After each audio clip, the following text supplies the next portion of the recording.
Welcome. Welcome to the first stream of 2025.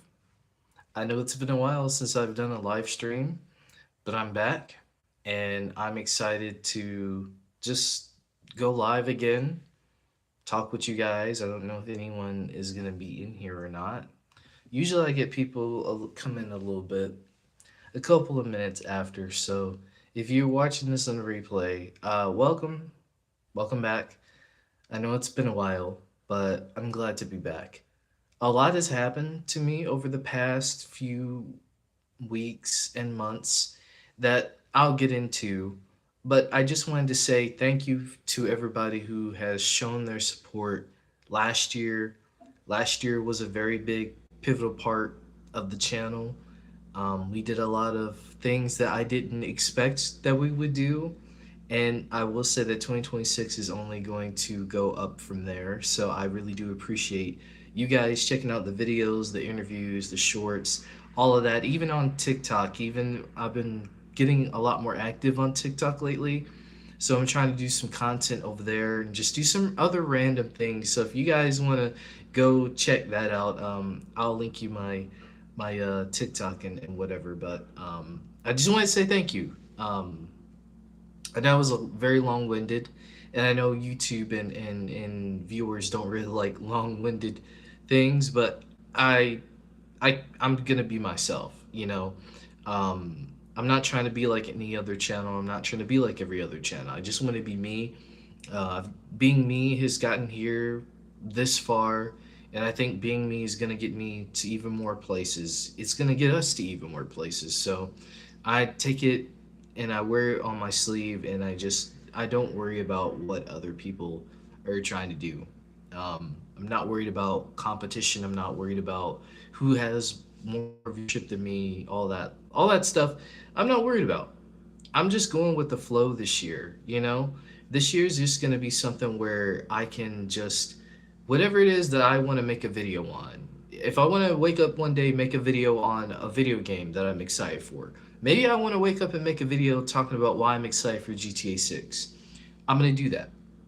If I want to make a video, which I won't say, which might be coming out tomorrow, depending upon how much work I put into it. But I'll say this, there's going to be a full variety of content on this channel this year. It won't be just one thing. It won't be me just doing one thing all the time. There's going to be so many different things that I'm a fan of, that I'm cool with. You guys have been asking me to get into some different things, so I think it would be nice to kind of just change up the pace. I'm sure you guys have noticed on the recent video, the quality of the videos are a lot differently, and that is because I have a new phone. The old phone that I had stopped working. Well, it's still working, but the battery was swelling up in the phone, so it started to kind of come apart. So I had to get a completely new phone. So I have like a new phone, and I tell you, this phone can record up to 8K. So you guys might see like some very like ultra crisp videos pretty soon, which is also really nice, really dope. Wow, 22 people in here. Welcome. But I'm excited. You know, I'm excited to just focus up on the channel. It's been a long time coming. I know I've done the reactions to the Doomsday stuff and things like that, but I want to try to do more stuff like I was doing before. Let's see what you guys are saying. I see you guys are coming in the chat. Elp. I don't know if I'm pronouncing your name right, but welcome. Hello. How are you doing? Metro. I'm sorry if I'm mispronouncing your name, but hello. Welcome. Welcome to the chat. Wait a minute. Mark Hick, a $5. Jesus, you didn't have to do that. You didn't have to do that, Mark. I appreciate it. You don't have to ever give money, but it's always greatly appreciated. Welcome to the stream. I hope you guys are doing good. I hope you guys had a great 2025, and I hope you guys are having a great 2026 so far. Because yeah, it's just last year was something, and I definitely want to get into where I've been, what's been going on. But I just want to, see what you guys are saying. Name a car and edit. Okay. I'm a BMW fan. I'm an old school BMW fan. So I'd have to say BMW M3. That is my car. That has always been my car ever since Need for Speed Most Wanted 2025. I've loved that car to death, and I know people will say, "Oh, that's an overrated car," but um, I've always been such a fan of that car. So yeah, Caden, what's up? Welcome to the stream. You said it's been a good day, Alp. That's good. Let me know if I'm pronouncing your name right. I don't want to butcher people's names. What is your least favorite cartoon, you say? That's a good question. I'd have to really think about that because when I grew up, I knew like the stations like more than I knew anything else. Like I knew that Boomerang had the Looney Tunes on, and then afterwards Tom and Jerry came on. And then if that went off, I would probably turn to something else. Cartoon Network, if Cartoon Network had on some shows that I watched, then I would probably be like, all right, I'm gonna watch Cartoon Network for a little bit. Then if they went to Adult Swim, then I would probably go to like Disney Channel or something. So, um, I'd have to really sit down and think about it. My least favorite cartoon would probably have to be. Can it be recent? Can it be a recent cartoon? Because there are some recent cartoons that I'm not a fan of. Some are quite obvious though. 66 7. I get it, 6 7. That's a big thing. 6 7. My channel is Cool Beam 271. Okay, I'll check you out. I'll check you out. Wait, what car? I forgot my sis asked me a question. BMW M3, like the old school ones. Jace, your expectations for Doomsday. What are my expectations for Doomsday? Honestly, I'm just kind of rolling with it. I'm trying not to get my expectations too high because I don't want to say like, oh man, this could happen. Oh, the man, that could happen. And it doesn't happen and then I get disappointed. I'm like, dang, they could have done that. So honestly, I'm just keeping my expectations low. I'm excited to see the X-Men. I mean, I think everybody is based off of the reactions to the X-Men teaser. I'm excited to see the X-Men. I think it's been a long time coming to see these characters finally interact with the greater MCU. And really to me, that is the most exciting part of Doomsday for me is just the different character dynamics we're going to get. You know, I haven't seen the teaser that's releasing next year, but I will say, Fantastic Four and the Wakandans interacting with each other is a pretty cool thing. And that's why with the movie like Doomsday being a big event, you can have these character dynamics where you can just have these characters just talking, vicariously through each other, and it just builds more into the story and just more into the dynamic of these characters. So for me, yeah, character dynamics in the X-Men are like my biggest excitements when it comes to it. I'm gonna get you out of here. Let's see. How do I get people out of here?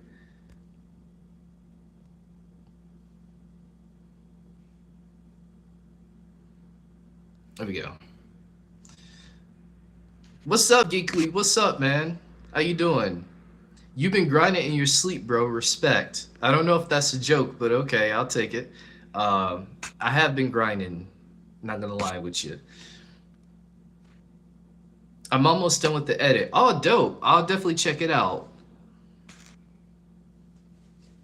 It's cool to see you guys in the chat. I wasn't expecting anyone, to be honest with you, to come through, but I'm glad that y'all did. I know it's a random Sunday, and I know Sundays are not the highest days on the list, but I appreciate you coming through.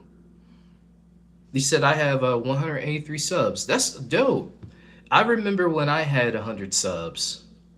It feels so long ago. But that was like one of the biggest things in the world for me, you know? one of the biggest things in the world is, reaching those subs. I remember when I hit 50, that was like a very big deal for me. Um, Add a Q&A sticker. I can do that? Wait a minute, I can do that? Hold on. You guys might be able to ask some questions on here if I can figure out how to do it. I like to join live streams with less people. That's always a good thing. I feel the same way. When you're in a live stream where there's like 1,000 plus people or 10,000 plus people, it can be very overwhelming. And sometimes there's some general questions that you want to ask that are like really good that you just don't have the opportunity to ask because there's so many people.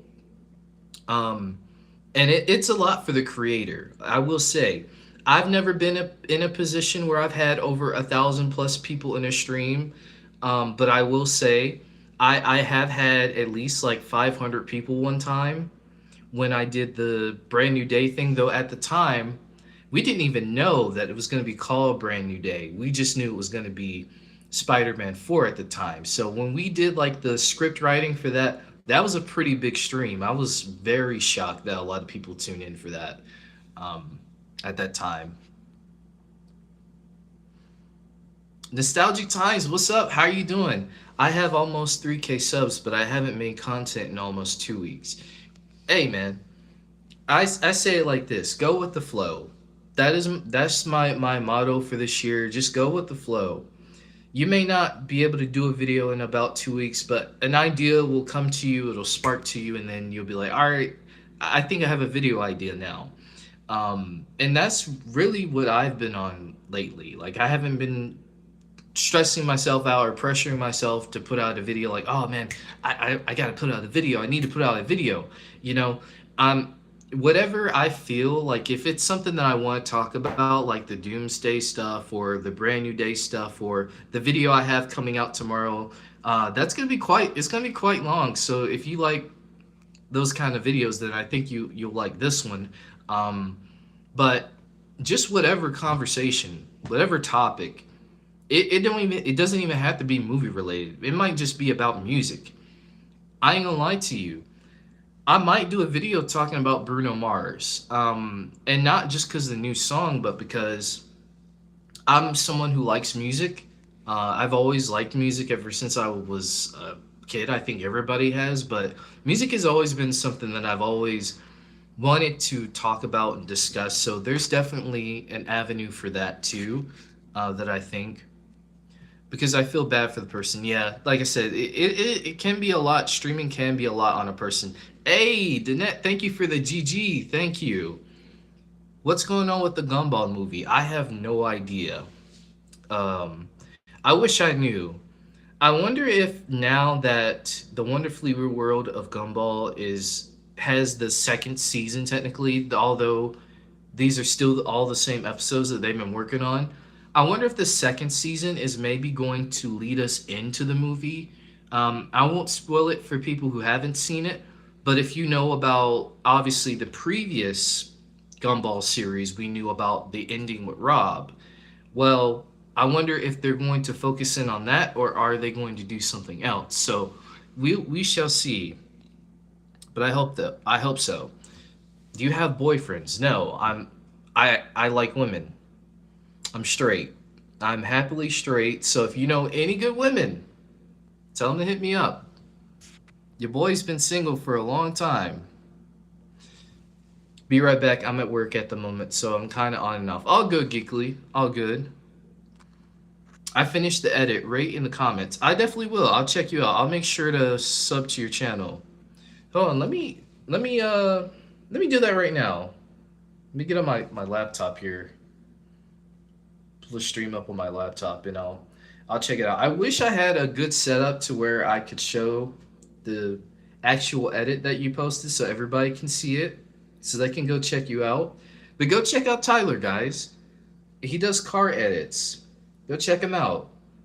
I'm all about helping out people and I'm all about bringing this community together and supporting each other. So go for it. I think it'll be dope. I know it'll be dope. So yeah.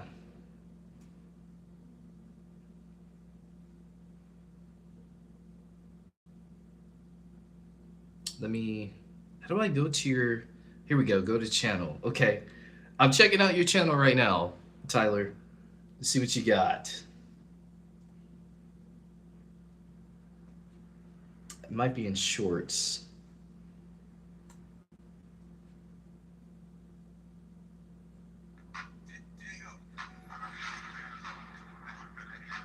Oh wow.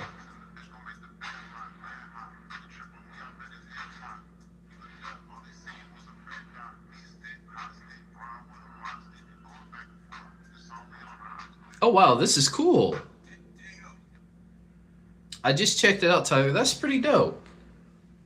Go check out go check out Tyler's channel. That is a really cool edit you did. I'm gonna like that. I'm gonna comment. I'm gonna comment on it. Hold on.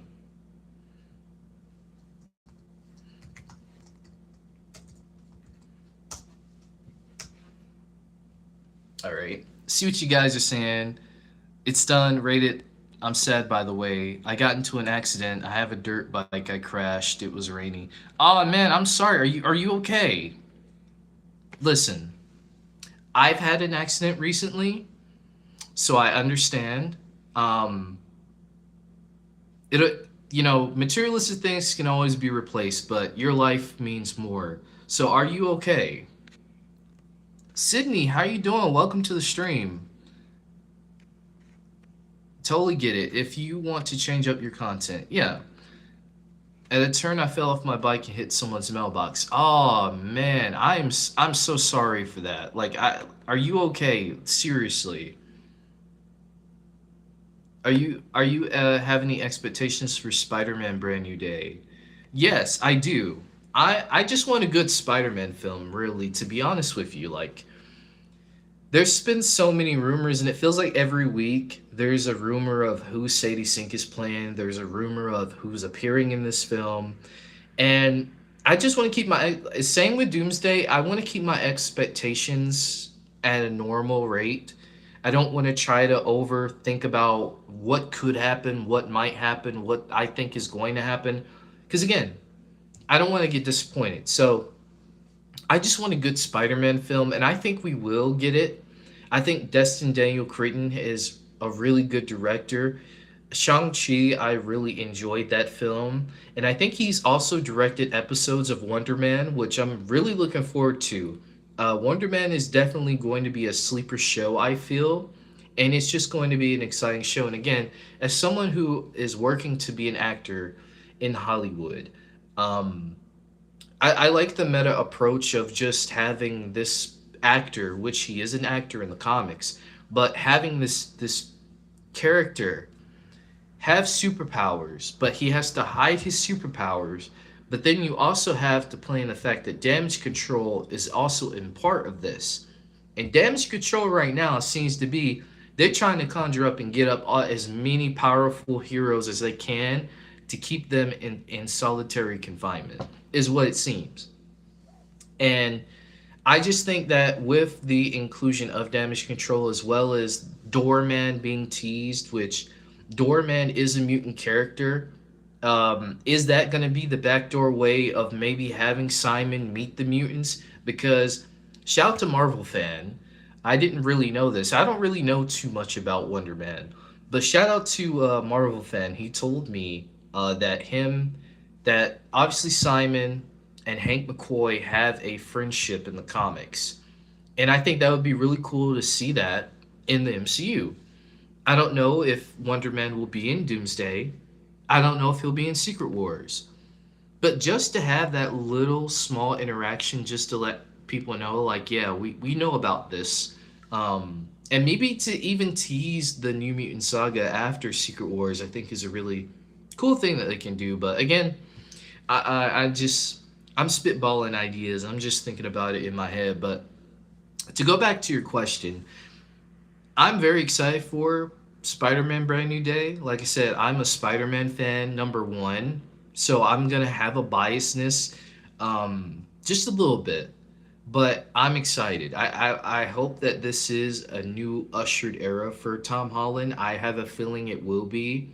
And I think Tom Holland is going to be proud of this film. Not to say that he wasn't proud of his previous films, but I think him and Destin are going to be very proud with this film, and I think the fans are going to be very proud with this film too. So yeah, that's my thoughts on it. I checked it out. Yeah, W donation. W donation. I was not expecting that. 2025 for me was amazing. That's awesome. Yeah, Tyler, I watched your edit. I can't do it like on stream because I don't have the technology for that. But I checked it out and I watched it and I really enjoyed it. That's old. Hey, I'm a Honda fan and my dream car is a Honda Civic Type R. It's a sports car that's around $40,000. Okay, Hondas are really good cars too. The Honda Civic is a pretty cool car. Obviously, BMWs, Mercedes. Um, what else? I've always been a fan of Supras. I've loved Supras. Obviously, the Skyline GTR, beautiful car. I've seen one in person. Beautiful cars. Porsche, I love a good Porsche. You give me a good Porsche, beautiful.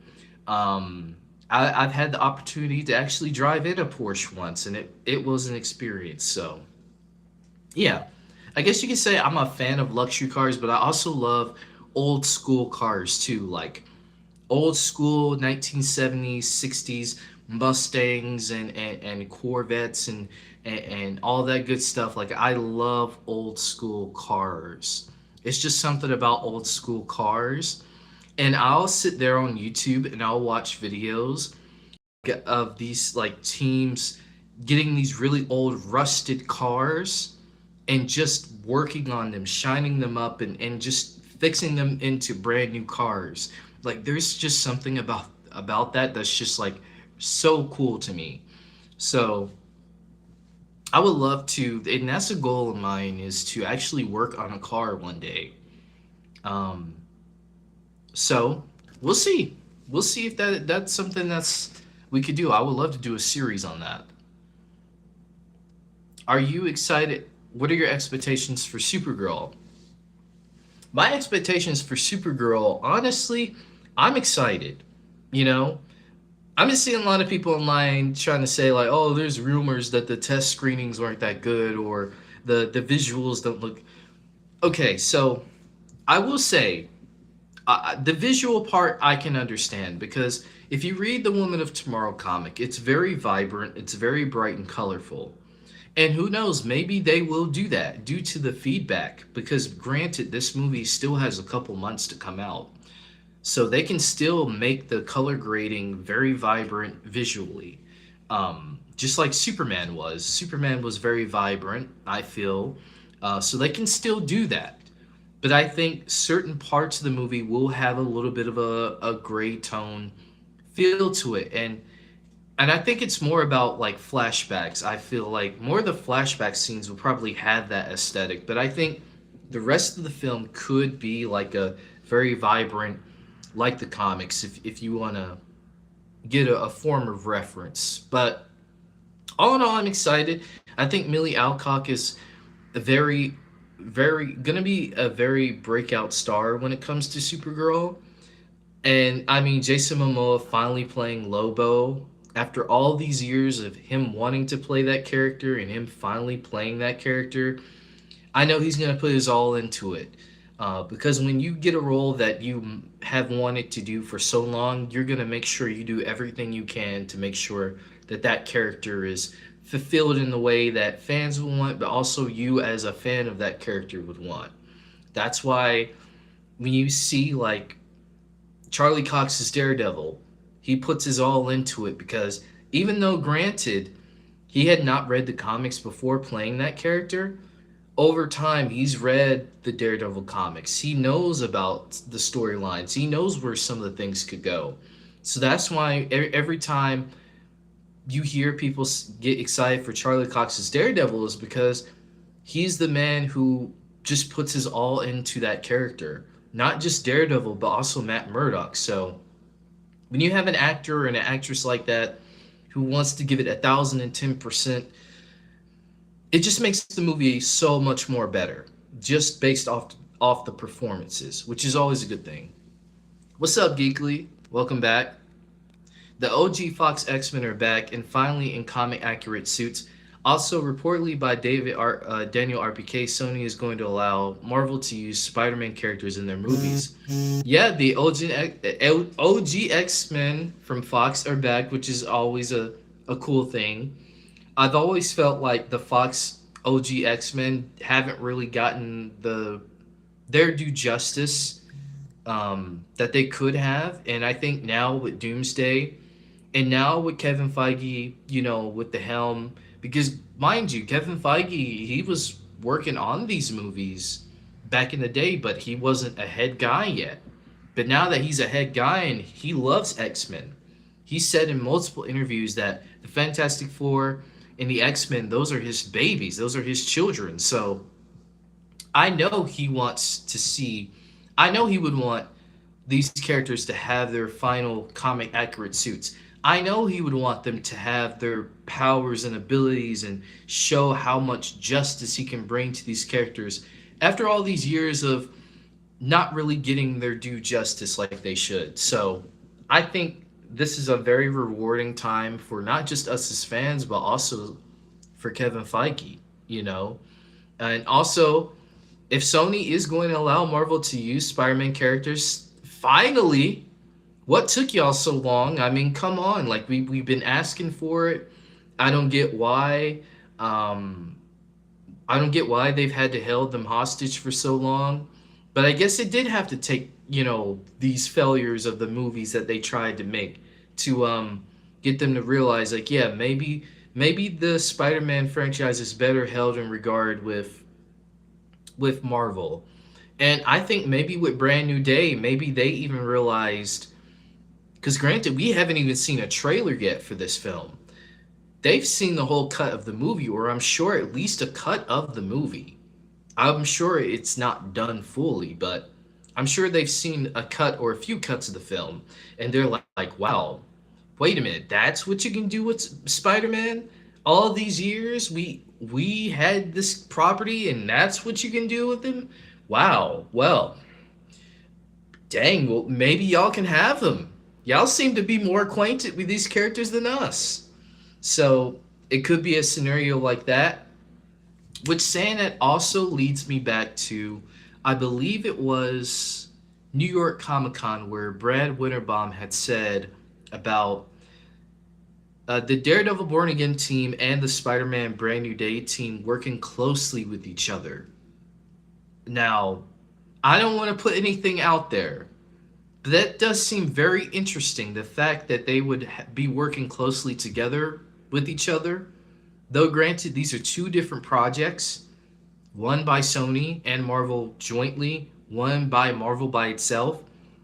But I think it's possible we might see Spider Man in I don't know, Brand New Day. I meant not Brand New Day. We might see Daredevil in Brand New Day. We might see Spider Man in Daredevil. I don't know. The possibilities are endless. So all I can say is we can only hope for the best. We can only cross our fingers and hope that a crossover is in the works. That something is bound to happen. So yeah, that's my thoughts on it. All right, Tyler, thank you for coming through. I the edit was really cool. So dope. Nah, don't be doing the 6-7 meme. Yeah, I had to do it at least one time. I'm not a fan of it, to be honest with you, but um, I get it. It's one of the things that's popular. Bro, do you watch Stranger Things? I don't. I'm not a Stranger Things fan. I just don't think the show is for me. I've tried watching it a few times. I just can't seem to get into it. But I think it's cool that there's a community surrounded around Stranger Things and that people love the show. And I'm not gonna knock anybody who likes the show. If you like the show, hey, that's dope. But it's just not for me. It's just not my cup of tea. So, but I think it's cool that they made, the Duffer Brothers made a big event with Stranger Things, especially the final season. They definitely built it up as a big event that people went to go in the theaters to go watch. I had a friend tell me that he went to go see the final part in theaters and how much fun that was. and all the fan reactions to some of the stuff that happened. So I'm happy for that alone because that community deserves something like that. I wish Cobra Kai, that was my show. I wish Cobra Kai would have had a big theater experience like that. I would have loved to have gone to the theater to watch the final season of Cobra Kai. I would have loved that. That would have been so dope. But who knows? Maybe this will open the door for Netflix to see the worth and these shows in a theatrical experience. And maybe this will help Netflix finally see that you can put your films, you can put your TV shows in the theaters and they will make money. Like, I think Netflix doesn't realize how big putting a show like Stranger Things in theater is, especially for, again, the culture, but also the fans who have watched this show for years. It's a very rewarding thing. So that's my thoughts on Stranger Things. I'm hoping Dems and Idris will play a variant of Black Panther. I've been hearing that rumor going around, and if you've been around, you guys know I'm very much in with recast T'Challa. I still am. That's not gonna change. And I again, when people think that because you say recast T'Challa, they think that you don't want Shuri to be Black Panther. That's not the case. You can have both. And I say this proudly. If we can have Peter and Miles in a video game both be Spider-Man, if we can have Sam and Bucky both be Captain America, or at least versions of Captain America in Doomsday, we can have T'Challa and Shuri both be Black Panther and both of them be awesome doing it. So it's never about, oh, you don't want Shuri to be Black Panther because she's a woman. It's never been about that because I've supported women characters no matter the story. It doesn't matter the genre. I've sat there and I've watched women-led stories and I've enjoyed them. Some women-led stories are better than men-led stories, and I can admit that. But at the same time, when you have a character that's so integral to not just the comics but also to the story of the MCU, in my opinion, with T'Challa, because Secret Wars is a very big event that T'Challa plays a big part in. He does a lot in Secret Wars in the comics. So why would you not want to try to emulate that with T'Challa and also Shuri together? You can have them both working together in the films. You can do that. You can have them working together in Black Panther 3.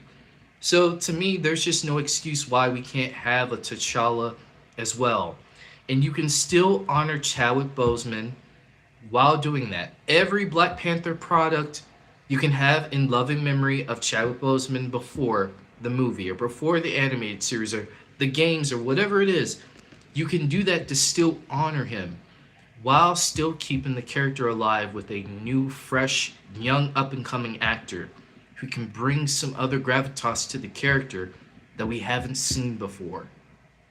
You can do that. If they do it with Batman all the time, we did it with Superman. Could you imagine a world after Christopher Reeves passed away where we never had another Superman ever again? And as much as we loved Superman last year with David Cornsweet, someone new, fresh up and coming actor who brought some gravitas to the Superman character. And now people are excited to see where he ends up. People are excited for Man of Tomorrow. Could you imagine if they had recast T'Challa, even if, granted, the team needed to take a break after his passing, wait a couple years. We can wait. We're waiting with Blade. We're waiting with Blade.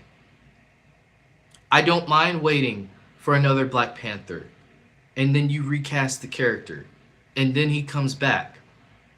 And then a new actor is playing him. And then you can still honor Chadwick.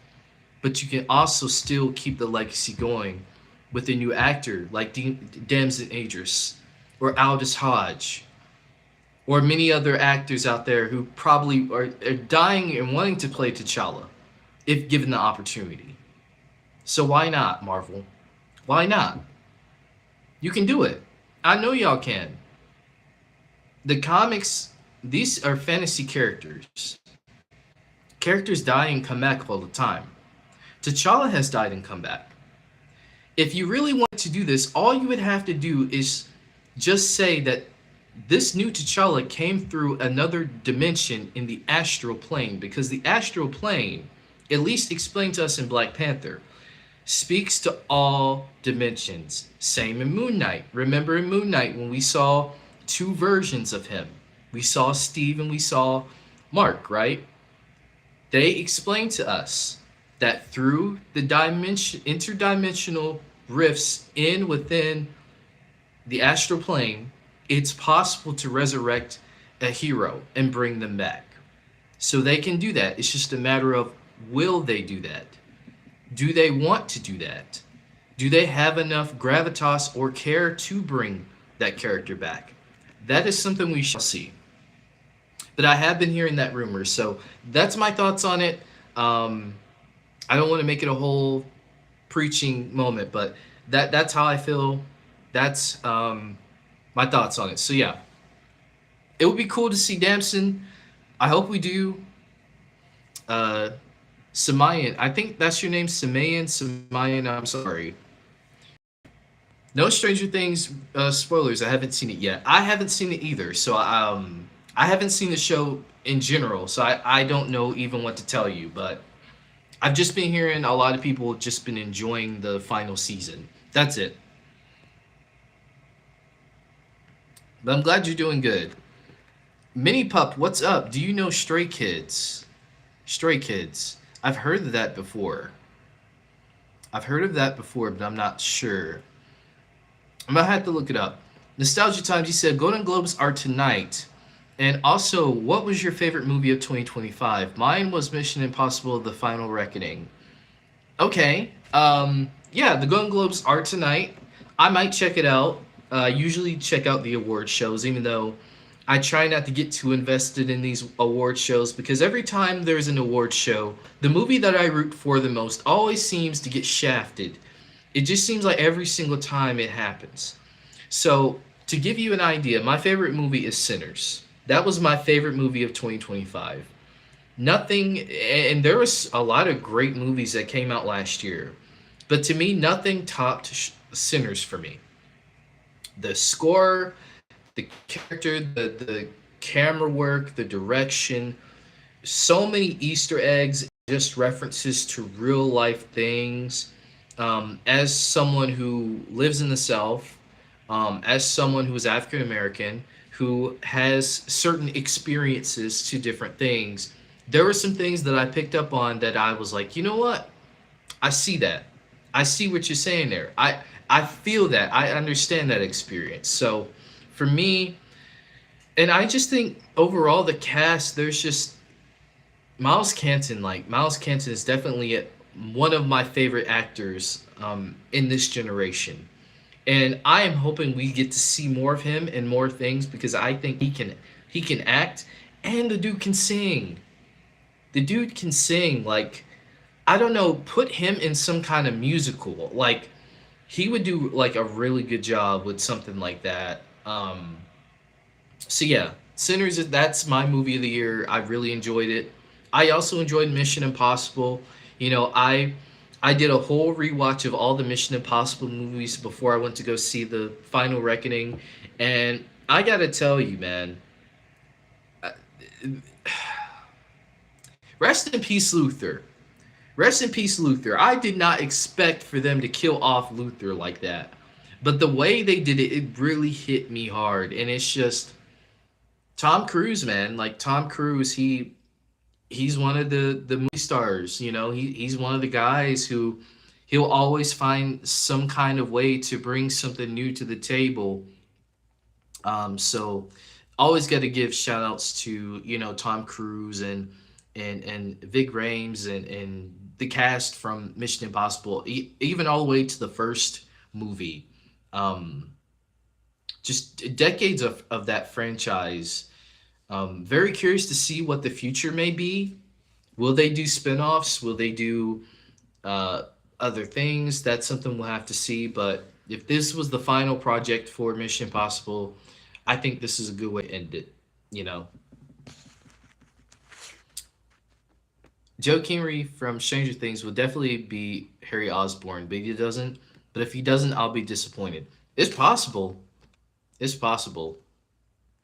I'll be back again. It's getting busy at work all of a sudden. All good, all good.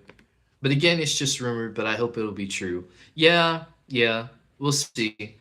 Are you excited for the DCU with James Gunn and Peter Safran? They are working as a producer of the Supergirl, Clayface, Matt Reeves, and EP for Lanterns as well. I am excited for the DCU. I think there's a lot of amazing and cool things coming out of the DCU that we haven't seen is in live action before that they're taking risks with. And I like that they're taking risks. You know, Clayface is one of those films that I think is going to be a heavy sleeper that I think again the hype level won't be there until the trailer comes out or until the movie comes out and then people are like, "Oh wow, this was dope." Um Lanterns I'm looking forward to, although I want to see more of that space element with Lanterns and I hope we get that. I know it's going to be more of a grounded series kind of like True Detective they've been saying, but I hope they can get into the fantastical space, cosmic stuff of it all because that's Green Lantern. So that's what I'm hoping for. Supergirl, like I said earlier, I think Supergirl has a lot to be look forward to in store and just her inclusion into the DCU. Although we saw her in Superman, I think this movie is really going to solidify how people feel about her and her inclusion in the DCU. And then even like down to the other projects that have been rumored, like Wonder Woman. I'm sure you guys have probably heard the rumor about Wonder Woman. They're probably looking for an actress for Wonder Woman and Woman of Tomorrow, which I think would be really cool. It it would be funny if Man of Tomorrow was a backdoor pilot for a Justice League movie. It would be funny because I do have a feeling we are going to see the Justice Gang back again. We're going to see Wonder Woman. We might see Green Lantern pop up in here. And I don't know if we'll see Batman yet because they're still trying to figure out what they're doing with Batman. And I know people are saying, well, just get Robert Pattinson to be the DCU Batman. But honestly, I don't want that. I'm still in the camp of keep it separate because I feel like if you do that, like the what is the point of Elseworlds? What is the point of having this Elseworlds concept you laid out, but then you change your mind and say, oh yeah, well we'll just make Robert Pattinson our Batman.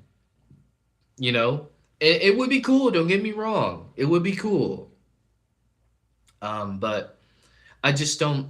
I just don't see the point in doing that. I think you should just keep both universes separate. Hey, what's up, crazy? Welcome.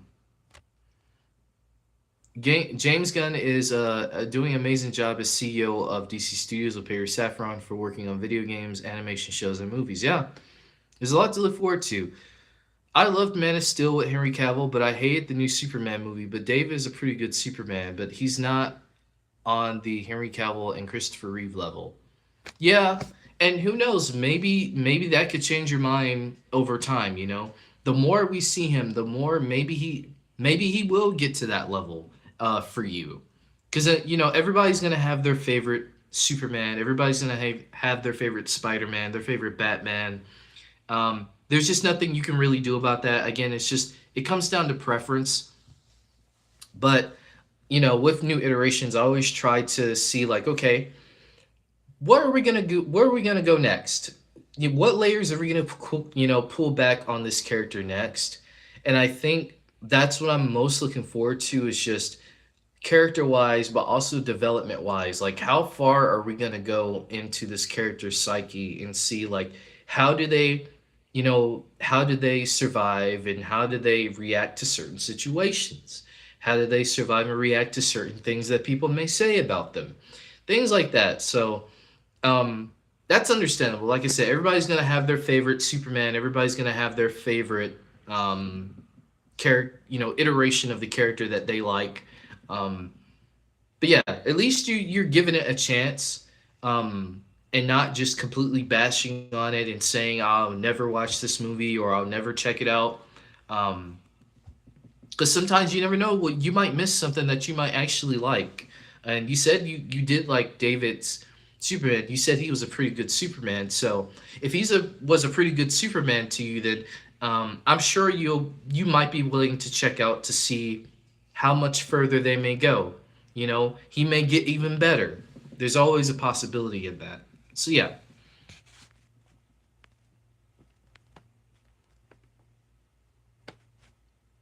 I didn't watch Sinners, and I don't plan to because I'm a religious person and I don't like watching anything that is demonic, cult ritual film. But I've heard of it, but I have no plans of watching it. All fair, all fair. Um,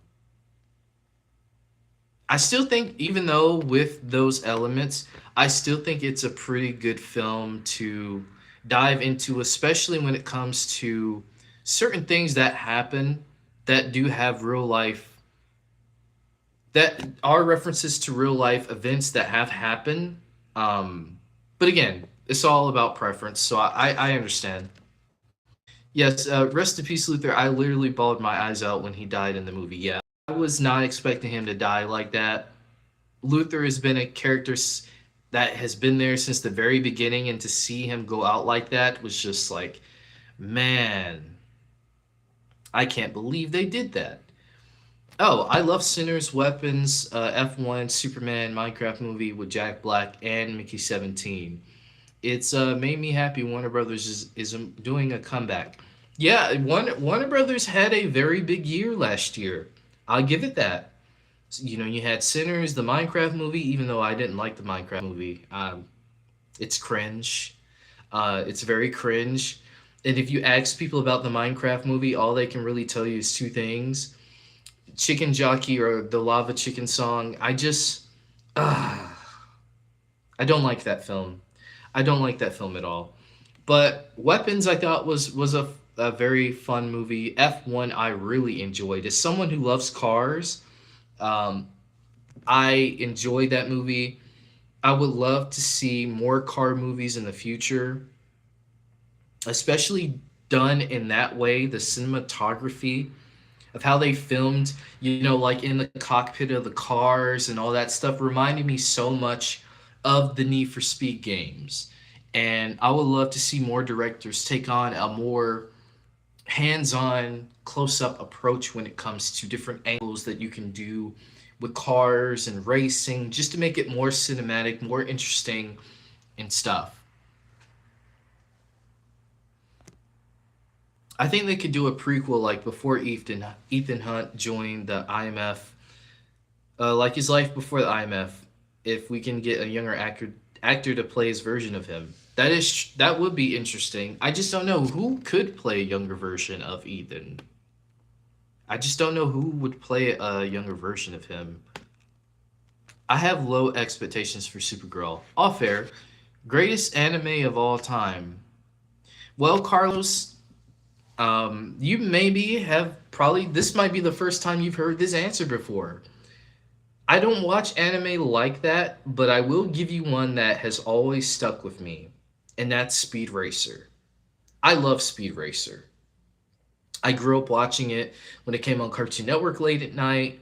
And just the world of Speed Racer has always been something that's interested me. Again, that goes back to my love of cars.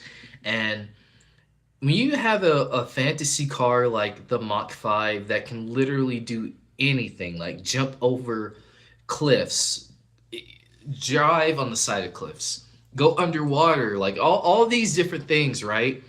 Dodging bullets with like this glass that like repels the bullets off. Like there was always something about that just had me interested. And then you have all the characters like Speed and Trixie, and then the mystery around Speed's, you know, older brother Rex, who was Racer X. But you know, you're trying to find out, will Speed finally find out who his brother actually is and all that stuff. Obviously we got the movie, so in a way that answer kind of got fulfilled. But if there was one project that I would love to do personally, I would love to do a continuation of the original Speed Racer anime. I would love to, and it would be in the same vein as like X-Men 97, how they kept the show in style. They didn't change it. Obviously, it had the modern touch to it, but they kept the same style, the same intro, all that stuff. I would love to just keep the show the same, but expand out on that world, expand on Speed as a character, his relationship with Trixie. Maybe Spritle and Chim Chim have kind of aged up just a little bit. They're still kids, like they haven't grown up to teenager level, but they're still kids. They just grown up like a little bit. I would like to do something like that. I think it would be fun, especially now with the technology and animation. Because bear in mind, back then, the Speed Racer anime came out in the 60s. So they were very limited on things that they could do animation wise. But now that we have technology and all these different effects and things you can do now, I think there's a lot of fun things that you could do with the races in Speed Racer in today's time that you couldn't necessarily do back then. It's just a matter of again getting a good voice cast to voice all the characters to make it feel like it's still the same Speed Racer that you knew and loved growing up, just in modern day time. Like I said, like X-Men 97, like how well that was done. That's something I would love to do. So to answer your question, Speed Racer. Love Superman. The score is a masterpiece, but for with the theme with John Williams, it made me smile and cry. It's felt fresh and modern. Ares is an amazing movie. I did see Tron Ares in theater, and I know it's getting a lot of hate because of Jared Leto and things like that. But Jared Leto aside, I did like some of the elements in the movie. Now, granted, I hadn't seen the other Tron movies, so this was kind of a new concept for me. So I did watch it. I did check it out, and the visually, I will say the movie visually, it looked really cool. But again, I didn't know much about the lore and things like that. But my friends that they went with, they were full into the lore. They saw the previous movies and things like that. But I have watched the previous Tron movies, so now I understand a bit of the story and why certain characters that were in that movie were so important. So yeah, that's my thoughts on Tron. F1 was the best WB movie of 2025. Minecraft movie was very cheesy and felt very kiddish. And yet, I think they tried to play into that audience of, hey, we have kids. Let's cater to kids. But if you ask the general population, more adults play Minecraft than kids. Not just content creators on YouTube or on Twitch, but also just people off their off time. And the reason why I say that is because there's a generation that grew up with Minecraft that were kids when the game came out. And now they're adults. They have families now. Their kids are probably playing Minecraft. Yeah. But I'm sure they play Minecraft with their kids, or they play Minecraft by themselves or with their friends. So I think the movie should have targeted to me how the Sonic movies to me don't feel like they're targeting kids. To me, the Sonic movies have always felt like they targeted a medium audience, like a variety of audience members, not just kids, but also adults with some of the jokes that landed, but also some of the moments, because you got to bear in mind the plot points and the references that they're taking from these Sonic games. These were granted, the adults now were kids when these games came out. So they know all about the different references and stuff that happen within the Sonic franchise. So when you cater into that audience that grew up with these games, that love these games and still play these games religiously, to me, that's where I feel like you have the biggest success. Now, granted, Minecraft movie, it did make a lot of money. When you have the name Minecraft in the title of your movie, obviously it's going to make a lot of money. That's like to me, if you had like Mario, right? We saw the Mario movie make over 1.2 billion dollars, right? The Mario name alone carried the movie, as well as just being a fun and enjoyable film. but you saw how big that movie was. And granted, I don't like the direction of the Minecraft movie.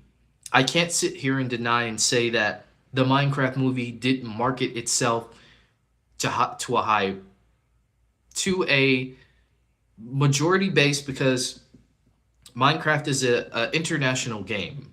You know, people all over the world play Minecraft. If you go on Twitch right now, there is a streamer from, I'm sure, all over the world that right now they're doing a speed run, they're playing a mod, they're playing Skyblock, whatever it is that they are doing on Twitch right now. All people from all over the world are playing Minecraft every single day. The game is getting bought every single day. It's the top selling game of all time. It beat GTA, it beat Pac Man, it beat Tetris. So that should tell you everything you need to know about the impact of Minecraft. But again, I think they should have catered to a variety of audiences and not just kids, like the Sonic movies. Like to me, the I even feel like the Mario movie had some jokes in there that were very adult oriented. So adults could laugh at it. Fans, again, of the games who a long time ago when the first Mario came out can relate to it. Can have some enjoyment in it and say, "Hey, I know that reference. Hey, I know that reference from that game." Um, they should have done that, in my opinion, with the Minecraft movie. And I think it would have been a lot better. The story would have been a lot better. The jokes would have been a lot better. And yeah, that's my thoughts on it. I love the Ed Sheeran song because Ed Sheeran makes good music. He does. And it's nominated. Yeah. Racer X, my GOAT. Yes, Racer X is the GOAT. He is the MVP. Anytime Speed was in trouble, Racer X was right there. I'll tell you about one episode that I always think about. And that's the episode where I think it was Racer X who was trying to join a group of assassins at the time. And the group of assassins were trying to go after Speed. So obviously you would think like, okay, you're not really sure throughout the episode. Is Racer X gonna side with the assassins? Is he gonna, side with Speed? Obviously, being the good brother that he is, being the MVP, sides with Speed. They team up. They start beating up the gang of assassins. Because I think they had like a race or something like the next day, which is always funny because it's like they always end up teaming up, but they always end up racing each other like the day after, which is like so funny to me. Um, but I love like how he just was able to come through for Speed anytime, and he never had a jealousy against Speed. He was always proud of his brother. Like even though he can't go back home because he still feels that guilt of the first race he had. He feels like he disappointed Pops. But I feel like if he had gone back to the house to talk to Pops, to have that conversation with Pops, I think he Pops would have a different perspective now. I think he would tell Rex, "I'm proud of you. I'm proud of what you've done. I'm proud of how you've taken care of yourself. You've taken care of your brother when he had hard times." I feel like Pops would really come around to saying something like that to him. But again, Rex, he just had that guilt of, him losing that first race. Though granted, I have a theory. I think that race was fixed. And I've always felt that way because Rex had that race. He was going to win that race, but something had happened to his car. I think somebody fixed his car to make him lose. And that's why all this happened. As far as who that could be, that's why I want to do that Speed Racer continuation series, because I would love to build up that mystery for people to find out, okay, is this an old friend of Pops? Is this somebody we've never met before? Is this somebody we have met before but younger? Like I would love to just dive into that mystery for people, but I don't know. Who knows? Anything is possible. Maceo, welcome to the stream. I heard Disney is going back to hand-drawn 2D animation, which I think is amazing because Disney animation this day just feels too AI-ish. You know, AI, I tell you, is just it's a mess. It is a mess. I'm watching TV sometimes and I'll see commercials and I'm like, this is AI. Like, who are you fooling? Like the fingers, the conjoined fingers, the ears looking weird, the mouths moving weird. That's AI. Like, what are we doing? Like, we can't hire actual real people to do these commercials anymore. You want to be cheap and have these AI commercials. So I know what you're talking about because I've been seeing, unfortunately, I've been seeing the AI stuff that people have been creating with the Disney stuff, and it's just like, oh man, oh. So I understand what you mean. I've been saying this for a long time. I think Disney needs to go back to 2D animation because now with technology, Disney is a multi-billion-dollar company. So they can take risks. They take risk all the time, So it would be nice to see like the beautiful 2D animation that they were known for, but update it a little bit. You can update it. You can make it look modern if you want to do that. If you want to keep it classic to what it's always been, you can do that because we have the technology to do that. Again, I keep bringing it up, but again, X-Men 97, which I actually got the art book, by the way. X-Men 97 is a perfect example of, again, revitalizing a style that was so popular back in the 90s. You can revitalize that style while still keeping it fresh and new and modern, and it still feels like the same thing you've seen before when you were a kid, you know? And I think Disney can do that. I know they can do that. They have the money to do it. And I feel like there are people on the Disney team because I think people give Disney a lot of crap. I feel like people give Disney a lot of hate, but I really do genuinely feel like there are people on the Disney staff that would love to go back to the 2D animation style.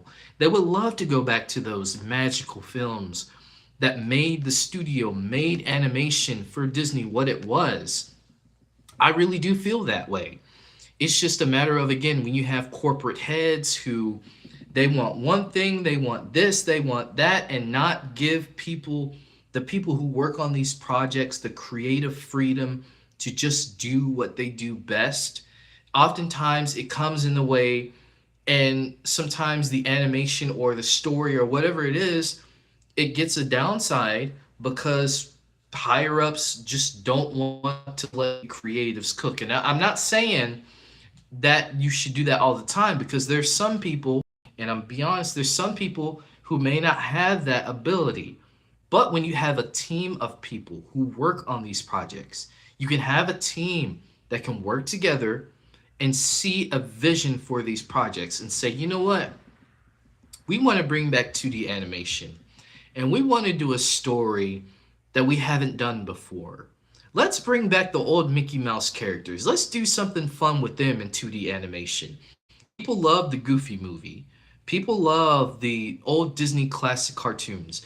Why don't we do something with that? Why don't we bring in Oswald the Lucky Rabbit into something? Disney has all these catalog of characters that they could bring back or create brand new characters that could revolutionize a new era for them. Because I think it's time. I think it's time that they have a new era. I think it's time for them to stop relying on the same 3D animation. And I'm not hating on 3D animation, but you can do different styles, I think, than just 3D animation. You can do different things that we haven't seen before. Art is, there's so many ways to do art, and I feel like we've only touched the surface of what we can really do with art. And I'm not talking about AI art, I'm talking about real creative, homemade, handcrafted art made by people for the people. You know what I mean? And I just hope that these companies and the people working in these companies see that that's what people want to see. We want to see risk taken.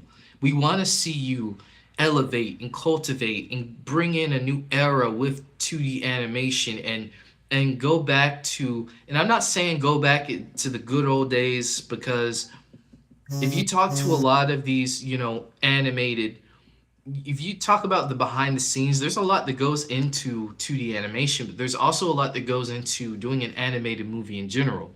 But making the process easier, not making it cheap, but making it easier and accessible for people. I would love, and this is an idea that I think would be dope. I would love if Disney could do a class that would inspire young and upcoming animators, because I know there's some animators out there. I've run in with some animators who would love to bring something new, bring something that we haven't seen before, but they just maybe just need a little bit of a push to get them there.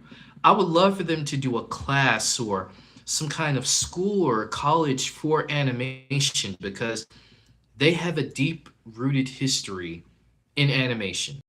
So I know they can do it. I know there's ways for them to do college courses to help with that. And I'm sure they have a Disney program, but again, it's not accessible to everybody. If there is a way that you can make it accessible for everybody who, again, who, even to less fortunate people who may not have the money to afford something like that, still give them the resources and the credentials to do it, to give them something, to give them hope, to say like, hey, I can make an animated show, I can make an animated movie at Disney or Nickelodeon or Cartoon Network or MTV or Paramount or wherever I want to go. Give them that opportunity. I'm very hyped for the Super Mario Galaxy movie. I saw a trailer. It's super amazing. The visuals are stunning. Yeah. I'm looking forward to the Galaxy movie. I played the Galaxy games, and you know, I can't wait to see what they do with the references. And just again, I don't want to touch too much into it because I have a video coming out tomorrow that will kind of discuss my feelings on it. But I will say this year has a lot of exciting movies. A lot of exciting movies are coming this year. And I just don't think we're ready. I don't think we're prepared for the amount of movies that we're going to get. I think the Sonic movies are doing very good targeting both adults and kids. Exactly. Like I said, that's how the Minecraft movie should have been. They should have targeted both kids and adults because again, both demographics play the Sonic games. Both demographics play the Minecraft games. Both demographics play the Mario games. So you have to lean into both. You can't just do one. I heard that Tobey Maguire is returning as Spider-Man. It's possible. It's possible. Um, I don't want to lean too much into it. I still think it's rather interesting that Tobey Maguire was in England a couple months ago when Doomsday and Brand New Day is filming. I don't think he'll be in Brand New Day, but I think could be possible we could see him at Doomsday. But again, I'm keeping my expectations low. I don't want to put too much out there thinking about, oh, this character could show up, that character could show up. Um, but I'm hearing the rumors out there. We'll have to see. It's possible. We do need a Spider-Man in Doomsday. I do feel that way. We do need a Spider-Man. And granted, I don't know how the events of Doomsday would have been if Doomsday would have still been releasing in May and Brand New Day would have still been releasing in July. I don't know how that would have differed things up, but I'm sure things have probably changed around now, for sure. Marvel fan, what's up? What's up? Yo, I can make it to the stream in like 45 minutes. All right. Can you rate my AI generated song? I don't do AI generated songs. I don't do AI generated stuff in general. I prefer like create something from scratch. There's a lot of amazing resources out there and a lot of great tutorials on YouTube that can teach you how to make music, handmade. You don't have to do, use AI. And again, that's your choice. I'm not going to tell you what you can and can't do. But personally, I'm not going to check out your song because it's AI generated. I just don't feel like you have any soul in the song. I just don't feel like you put any work in it. You let algorithm determine that for you. And I'm just not for that. So no, I won't check out your song. But what I will say, I hope that you can try to maybe create songs homemade on your own, because there's always a proud element in knowing something that you created on your own. Not a prompt, not a description. You you created that. You had a well thought out, thorough thought process into saying like I created this song. I made this song from scratch from my own mind. The mind is the magic in you. And I just referenced the Michael Jackson song. But seriously, the mind is the magic in creativity, in art, in all the things that we know. AI is just a machine. At the end of the day, AI is just a machine.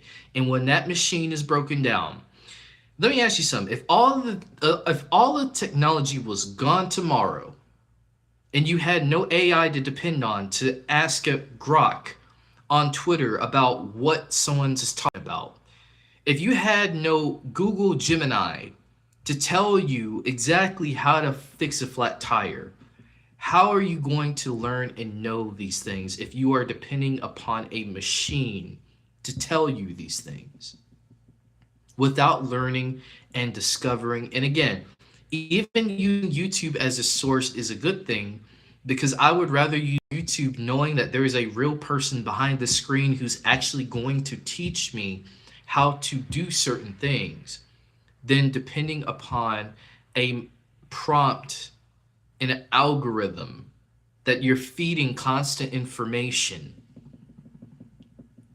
that may not always give you the most accurate information. So, again, to answer your question, no, I'm not going to check out your AI generated song. I appreciate you coming in here, but I'm not interested. So, yeah. Sonic 3 is my favorite, and it's more darker than the first two, and definitely still got to be a PG movie, surprisingly. Yeah, I mean, you can push the limits, with these stories. You can do darker stories and make it in a way where, again, kids and adults can understand the references, because there's a lot of kids who play these games who understand, like, the dark elements that come with, the story of Shadow.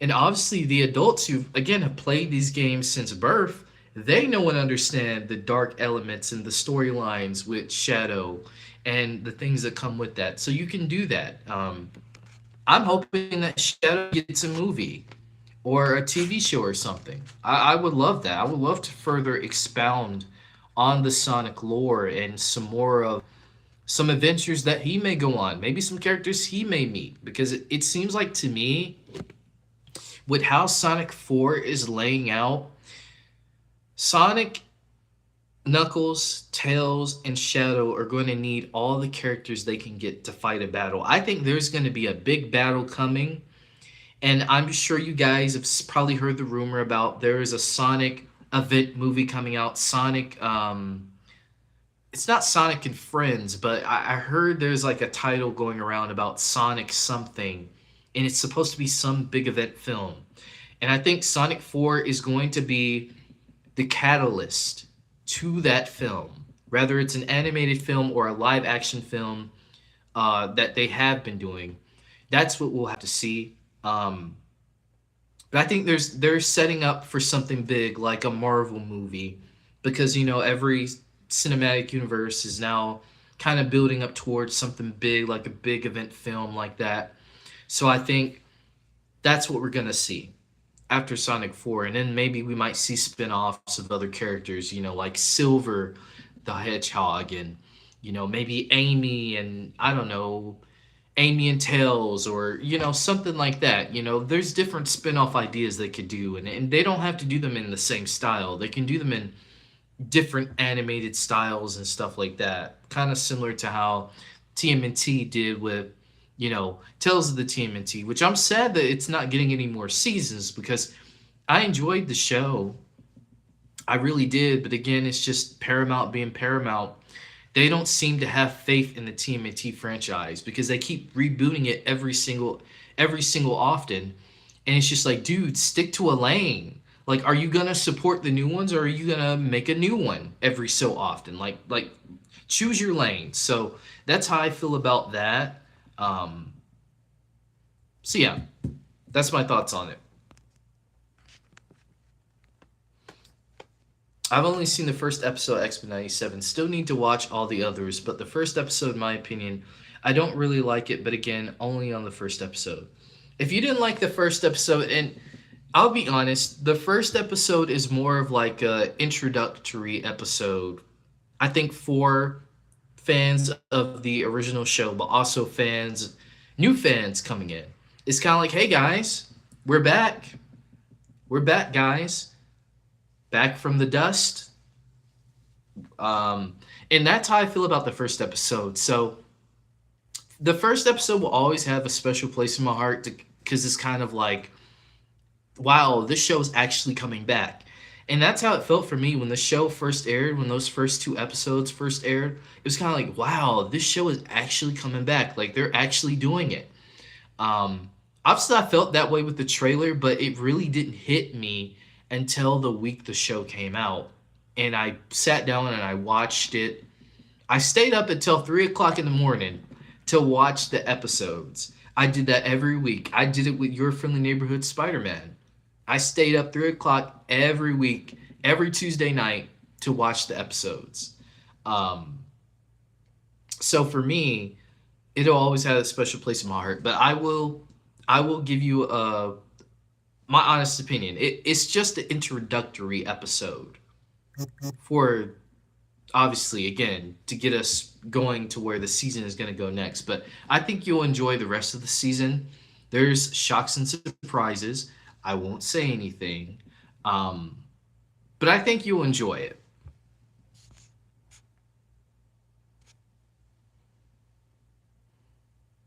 But if you do, maybe watch one every Saturday. Maybe treat it like how it was back in the day for us when every Saturday a new episode would come on and you get a bowl of cereal and you got your PJs on and you just dive into it. Just enjoy the episodes for, just watch the episodes like you feel like a kid again. That was something I did last year. I actually went back and rewatched all the episodes. Like every Saturday, I would rewatch an episode, and I would have a bowl of cereal. I'd be in my PJs, and it would just be like a really fun time. Like it felt like being a kid again. So it's always fun. I'm starting to like Spider-Man No Way Home less because plot hole is inconsistent. It's just there for fan service. Well, listen, I've heard that argument, and trust me, YouTube. It's funny, and I get it. Looking back, there are some plot holes and inconsistencies. I will say that, but I also will say I think it's also funny how the tone for this movie has changed because when this movie came out, everybody was talking about, oh, it's the best thing in the world. It's peak cinema. This movie is the best Spider-Man movie we've ever had.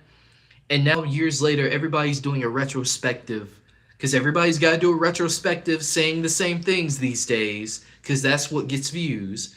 And I'm not trying to throw a shot at anybody, but I'm just saying that's something I've noticed for the past year or two now. If that's your bag, that's your bag. But what I've noticed is that people have started to change tune on these movies, and now it's like, oh yeah, this movie was not as good as people thought it was, or it's not as good as people say it is. Well, why change tone now? You said the movie was the best thing the MCU's done in phase, and that's another thing that I've gotten so tone deaf hearing. Like anytime Marvel has a good project out or anytime Marvel has a good movie out, everyone sticks to saying the same thing because it's popular. This is the best thing since Endgame. This is the best thing since Phase 4 because that's what everyone wants to say because they think it's cool. But I'm going to be honest with you. There's some things I liked in Phase 4, There's some things I didn't like in Phase 4. There's some things I liked in Phase 5. There's some things I didn't like in Phase 5. But I don't think the Marvel MCU has been this, oh my god, it's the worst thing on earth. Like, it's the worst thing since fruitcake. Like, the internet, because the internet is very loud, they would like to display to you. The casual audience doesn't really technically feel this loudly about all this. It's just the fans online who feel this way. And again, you're going to have projects that you like, you're going to have projects that you didn't like. You're going to have things that were good, you're going to have things that were middle of the road, and then you're going to have things that just were not good at all. Secret Invasion, you know, not good. X-Men 97, good. Something middle of the road, I Eternals, middle of the road. Everybody's gonna have an opinion on these things, but it feels like people have the same bullet points to say the same things. Like, oh, this is the best thing since Endgame. You remember when people were saying Thunderbolts is the best thing since Endgame. You remember when people were saying Fantastic Four was the best thing since Endgame. And then you had people saying, oh yeah, this was the best thing here. This is the best thing here. Marvel hasn't been the same since Endgame. Everybody said, like, some of these creators say the same bullet points over and over and over and over and over again to get into people's heads to say the same things. And then they go on the internet and say, oh yeah, Marvel hasn't been the same since Endgame. It's like, it just feels like a broken record. And it really is, to me, a broken record when I hear people say that. Because it's like, if you genuinely feel that way, okay, that's one thing. But if you're saying that because a big creator who, again, is making Marvel movies, Marvel movie videos still, but yet they say how much they hate the MCU and the direction it's gone in, but yet these are the same people who show up smiling at the premieres and taking selfies with Kevin Feige and getting interviews with him. It's kind of like, okay, well, are you being one-sided? Do you really feel this way? Are you just saying this just so you can get on the red carpet premiere? I'm just being honest. So for me, I see people's play. I see people's playbook, and I'm just like, yeah, I know your playbook. I know where you're going. And that's why I've always tried to stay hopeful about projects, even projects that I may not care about. I'm gonna be honest with you.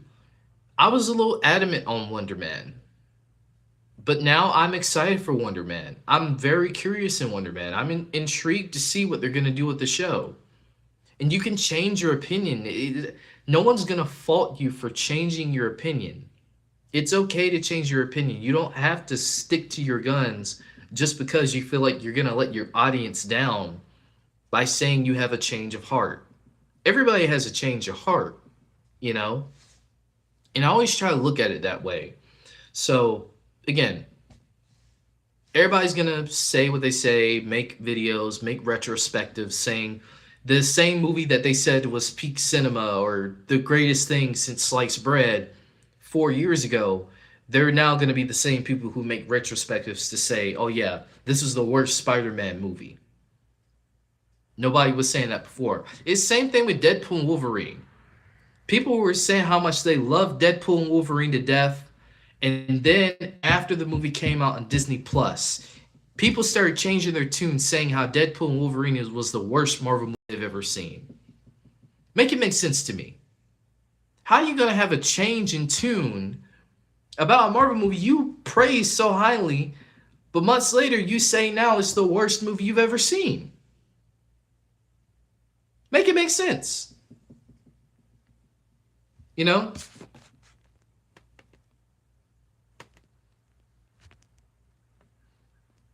Imagine Claymation returning. I would love to see Claymation return. I think Claymation is a very underrated animation style. I would love to see it return.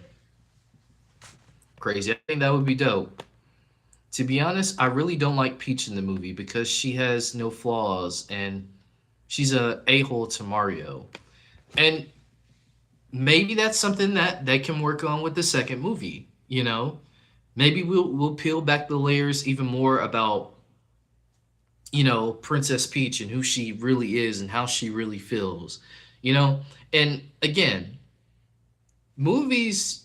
That's why it's cool to have a sequel to a movie to continue these characters, because you get to peel back the layers more with these characters that maybe you didn't have the opportunity to in the first movie. So Princess Peach may start to see, like, you know what? I haven't been the best to Mario. If you feel that way, maybe there's a way that they could do that to make you feel that, you know what? Now I understand why Princess Peach is the way she is. You know? Bro, what do you think of the Doomsday trailers? Um I think it's a cool idea. I think it's a really cool idea.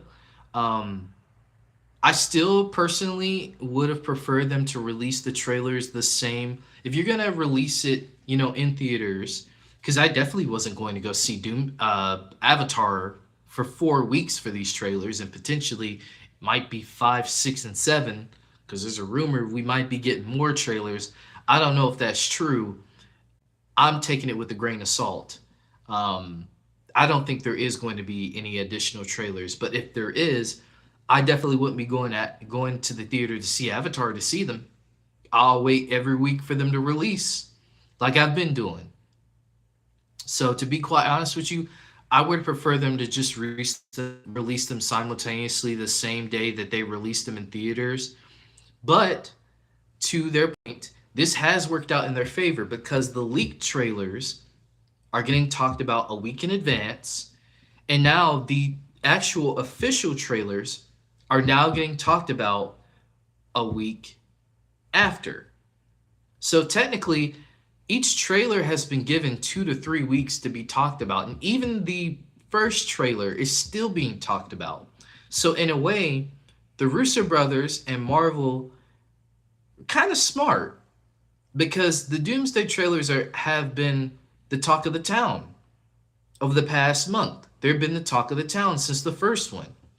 And they're going to continue to be the talk of the town until we finally get that official trailer, which my guess is the Super Bowl, because Super Bowl is going to be a big event. So you already know I'm going to be reacting to some trailers, the Doomsday trailer, the rumored Michael official trailer as well. That might be dropping the Super Bowl. So there's going to be some things there. Um, but to be honest with you, if I had to rank them so far, I would rank the X-Men trailer as the top one. Like, that's number one. Then the Thor trailer. Really like the Thor trailer. Then, although I've already technically seen just an image of the fourth trailer, so I don't know too much, but I know a little bit. I'd say that one might be after, and then the Steve Rogers one. Didn't really care for the Steve Rogers one. I think you can kind of tell that in my reaction, and it's not like, oh my god, I'm hating on Steve Rogers. It's not that. I like Steve Rogers. It's cool that he's coming back, but it's not anything new. You know what I mean? Like, this was revealed to us months in advance in trades. They were talking about him coming back as Nomad. So to me, it was not that big of a thing. And I think, to be honest with you, that trailer should have gone to some other characters that needed that spotlight, like Sam, or a Bucky, or someone else. I feel like, in my opinion, would have done better with their own trailer. Again, not to say that Steve Rogers coming back wasn't a thing to be excited about, but I feel like, compared to the other teaser trailers, that one to me is the least moving one. I didn't feel as moved with that one because I already knew he was going to come back. If you didn't tell me in the trades that he was going to come back, I probably would have felt differently. I probably would have been like, oh snap, he's coming back.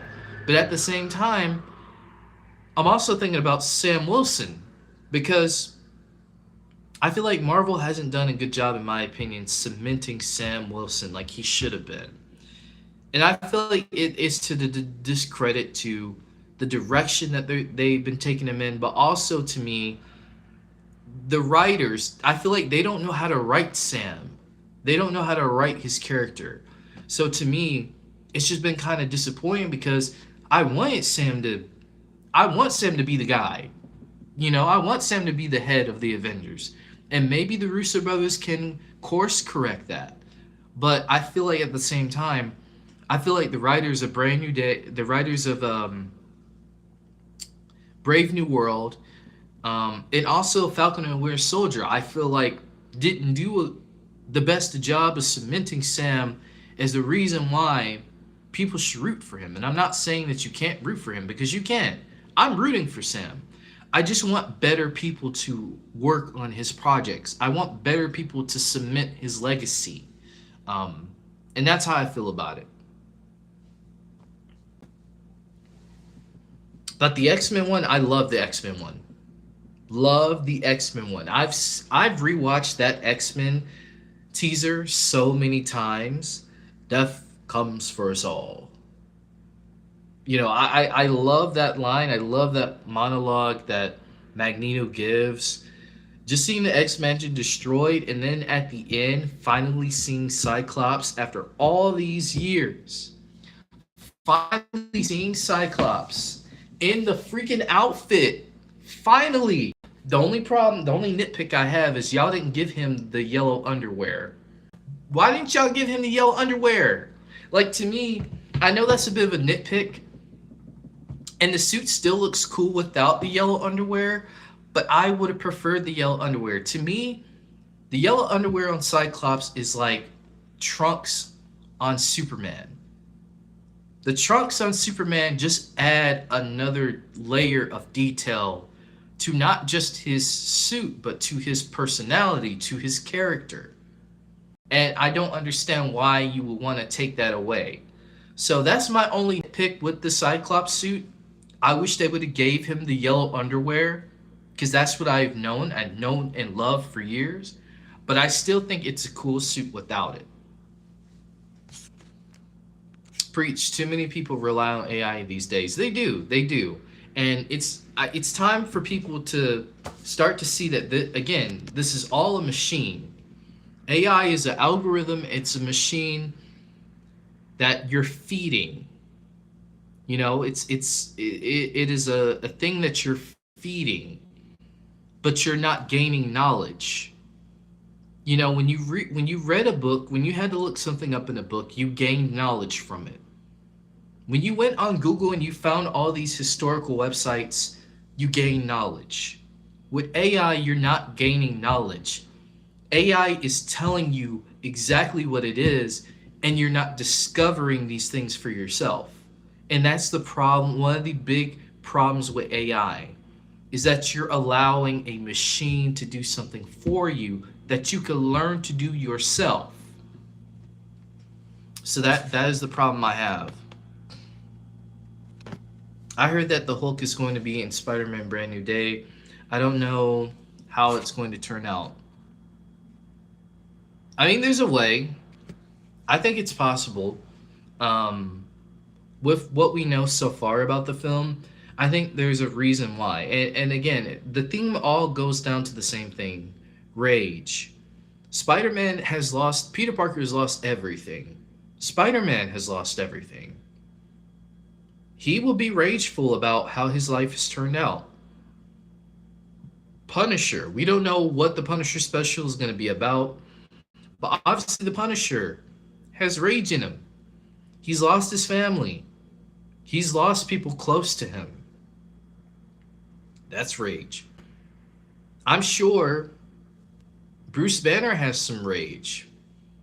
You know, he had to go get his son from God knows where. Um, and maybe he feels like he's not as resourceful of a hero anymore because of how his abilities are. See, this would be the perfect way for them to course correct the Hulk and how he's been scaled down, because I feel like the Hulk has been scaled down so much in the MCU that I feel like this movie is the perfect turning point to upscale him, to buff him up, to make him the angry green strong Hulk that could go toe to toe with Century. They can do that. I think it's possible, and I think this movie is going to do that. I hope so. I don't know if we're getting Hulk, but Bruce Banner is supposed to be in Peter Parker's professor in Brand New Day. Yeah, and that's another thing. Professor. And granted, Bruce Banner might be the only one who knows who Peter Parker is.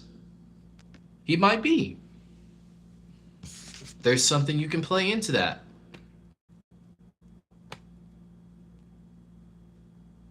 Crazy said, do you think that Nintendo is thinking about building towards a Super Smash Brothers movie? If so, what characters do you think they could bring in? That's a good question. I think it's possible, with the Mario movies, with the Sonic movies. Wasn't there talk about doing a Kingdom Hearts movie? I don't know if that's still happening or not. Um, Mega Man. I could see them doing like a Mega Man movie at some point. If there isn't one already in the works. Um, I think it's possible. I don't know what the roster would be, but I think it would be a good cross between obviously your Sega, your Nintendo, maybe some other franchises out there if they get the rights to them. It just depends. And it also depends on what the story will be. How will they make this happen?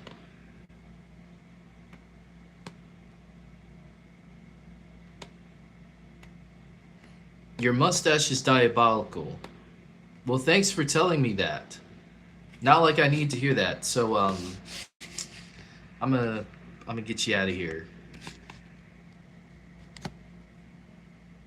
There you go. Since my mustache is diabolical, I feel like as well, people come back a year later after the movies come out and they change their perspective on it. Yeah, that's true. That's also true. Um, yeah, David Jones, what's up? Hey, I know, right? We're always being honest.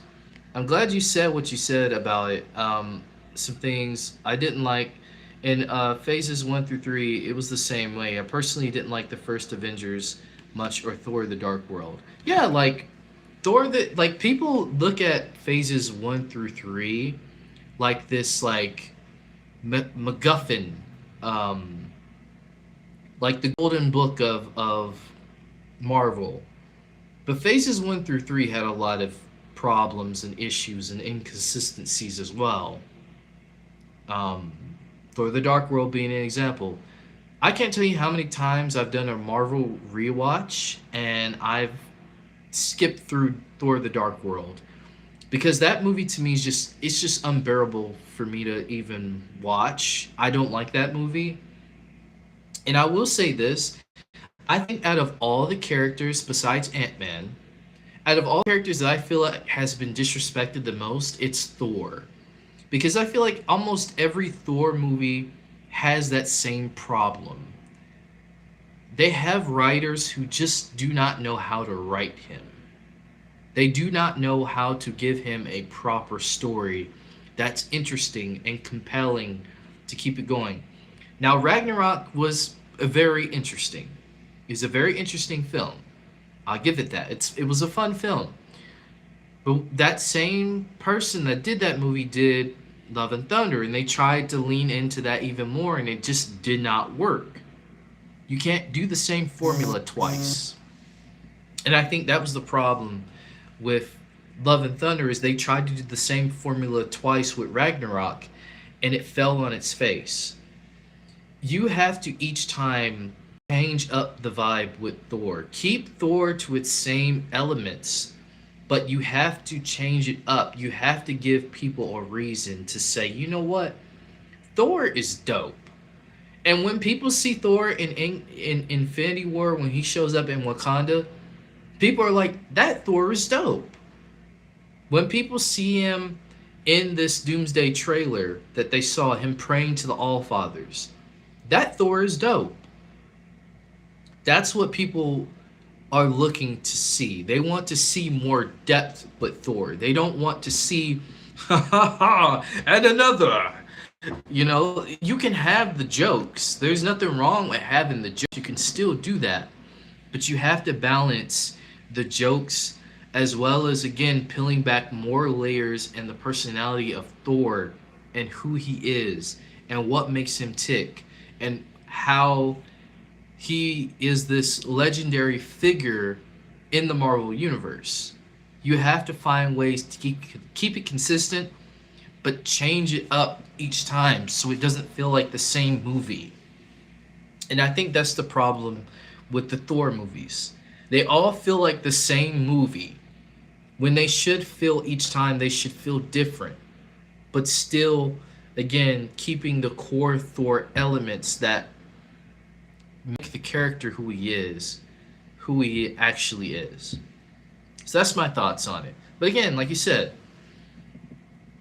phases 1 through 3 had some moments that were good, had some moments that weren't so good. So I just take it in the reins of you're gonna have some things that work, you're gonna have some things that don't work. It's like comic books, right? You when you read a comic, you'll have one writer, one artist that you really enjoy. They do amazing work with the story, they do amazing work with the illustrations and the art. But then you get a new writer, and that new writer may do things with the character that isn't what the character did before, or they may draw the character a different way than what you know or what you like, and you may not like it. It might not be good. I think of it the same way. You know, it is possible that Iron Man could come back alive. It is possible. Will he be? But the question is, will he be superior Iron Man though? That is the real question. So it's been like that. There's hits and misses. Marvel just had a high point around Civil War through Endgame, but that was built up. People gotta be honest with themselves. Yeah, it was built up over time, and one of the problems I feel is that we didn't get time now to build up because one, the plan that they originally went with, they had to change, they had to pivot from that change. So now they're doing a completely different change. And so now they have to pick up the pieces and say, okay, how are we going to make this all make sense now? Because now we had to change our plans. And that within itself causes a lot of problems, not just on the back end, but also just creatively causes a lot of problems. So now they have to take, Doomsday and build up what they've been trying to build up for these past few years instead of trying to do it vicariously throughout the years, if that makes sense. And again, they had to change plans. So now they're kind of having to kind of shoot through all this and just see where they can go. Yes, exactly. Sony, exactly. I was about to get into that. Sony, I don't know if you're watching, but you need to drop the trailer to Spider-Man Brand New Day. We've been waiting. We got all these Doomsday trailers, and you just sitting there with your hands tied, looking at us like we don't know what you have. We know you got the trailer because we know what's out there. We know you got the trailer. We want to see the trailer. Drop the trailer. Get us excited. Because bear in mind, this movie's still coming out in July. We got a couple months. But I have a feeling Sony might just wait until the Super Bowl. I have that feeling. I don't know why, but I just have a feeling that they're going to wait until the Super Bowl to drop the trailer. The Super Bowl is only in a couple weeks. They could drop it before then, which would be very much nice. But I could see them just dropping the trailer Super Bowl and calling it until whenever next they need to drop it. I'm trying to figure out, when is CinemaCon? Does anyone know when CinemaCon is this year? Because remind you, That's when we got the announcement of the title for Brand New Day. It was at CinemaCon last year. X-Men Wakanda, Thor, and Steve is that order for me. Yeah. Like, I think we can all agree, like, for a lot of us, the X-Men trailer is the one that just blew it out the water for us. Because, again, this is our first ever time where we're seeing the X-Men interact with the MCU characters on screen. That is a big deal within itself. And even the Wakanda trailer, right? That is a big deal. Having the Fantastic Four characters interacting with the Wakandans because there's so much history there. I just wish T'Challa was there in that moment because that would mean so much more. Because again, Black Panther appeared in a Fantastic Four comic. Could you imagine having Shuri and T'Challa there together, standing side by side, meeting Ben Grimm for the first time? Could you imagine how even more elevated that would be? Because knowing the history behind these characters, knowing the comic history, is enough to make you feel even more. Not to say that you wouldn't feel even more now with what you see, but just imagine the moment. That's all I'm saying, and that's all I'm gonna say on it. Gladys had to come out for X-Men. I agree with what you said about the Steve Rogers not needing a trailer compared to somebody like Shang-Chi, for example. Exactly, like Shang-Chi would have been really cool to have had a trailer, a teaser for this, because you could have done something with the Ten Rings, because I do think the Ten Rings are going to play some kind of part within Doom's plan. Because if you look at that poster, if you look at the poster for Avengers, there's all kinds of sigils and symbols on there. And I'm wondering, I want to go back and look at the Ten Rings, but I'm wondering if there's some of those sigils on that logo, if some of those are from the Ten Rings. So I might have to go back and look at that and see. We haven't seen Shang-Chi since the first Shang-Chi came out. Exactly. Like, that would, again, perfect character to show us something on because fans love the Shang-Chi movie. People love the Shang-Chi movie. So why not? Why not show what he's been up to? Comic-Con is the best thing that ever happened to me last year. My favorite thing is Warner Brothers Slate and Beyond the Spider-Verse. Yeah, we should be hearing something about Beyond the Spider-Verse this year because it comes out next year. So I don't like how they cut shoulders of Spider-Man suit in every modern Spider-Man take. Cut shoulders. When you mean cut shoulders, what do you mean exactly? Could you elaborate on that, Maceo? I'm so excited for Beyond the Spider-Verse. It's going to be so good. I am so excited. I think about that movie every day. I think about how the production is going. I think about just the different things we could see.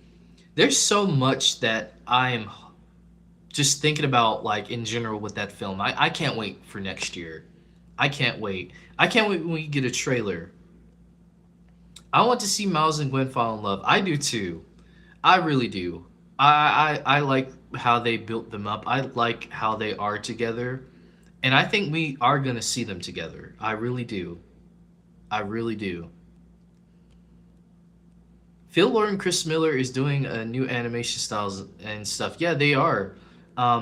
Also, speaking of Phil Lord and Chris Miller, I'm very excited for Project Hail Mary. I'm very excited for that. I haven't read the book, but if you give me a movie with space, I'm seated. I love space. I've always had a interest in space. I wanted to be an astronaut when I was younger. Besides being an actor, I wanted to be an astronaut. So, if you give me a space movie, like a really good space movie, I'm here for it. So I'm looking forward to seeing what Project Hail Mary is going to be like. The trailer looked so cool visually. And again, Phil Lord and Chris Miller, you can't go wrong with them. I know the movie's going to be good. Um, I hope, but I have a feeling it will be. But maybe I will have to read the Project Hail Mary book. I've done Marvel marathons, and the early Marvel movies I skip are Captain America 1, The Incredible Hulk, Thor 2, and Iron Man 3. Yeah, I've skipped some of those too. Um, I've skipped some of those too, quite quite honestly, because some of those are again they're kind of rough to get through. Now, one movie I watched with a friend the other day, we started going down this path of like really old movies. So me and him, we sat down and actually watched the '70s Doctor Strange movie. It, oh my god, that movie was such a drag. It was such a drag. I was like, okay, this is a movie in the '70s, granted. It's gonna have that '70s, it's gonna have those '70 isms to it. If you've seen movies in the '70s, then you know what I'm talking about. But this movie was just it was edited not so well. The characters, they had characters that didn't even look like the actual characters. The final suit they gave Doctor Strange was oh, it was the worst thing. I'm like, how do you mess this up? Doctor Strange has such a specific wardrobe. How do you mess that up? It was not good. It was not a good movie at all. It dragged way longer than it needed to.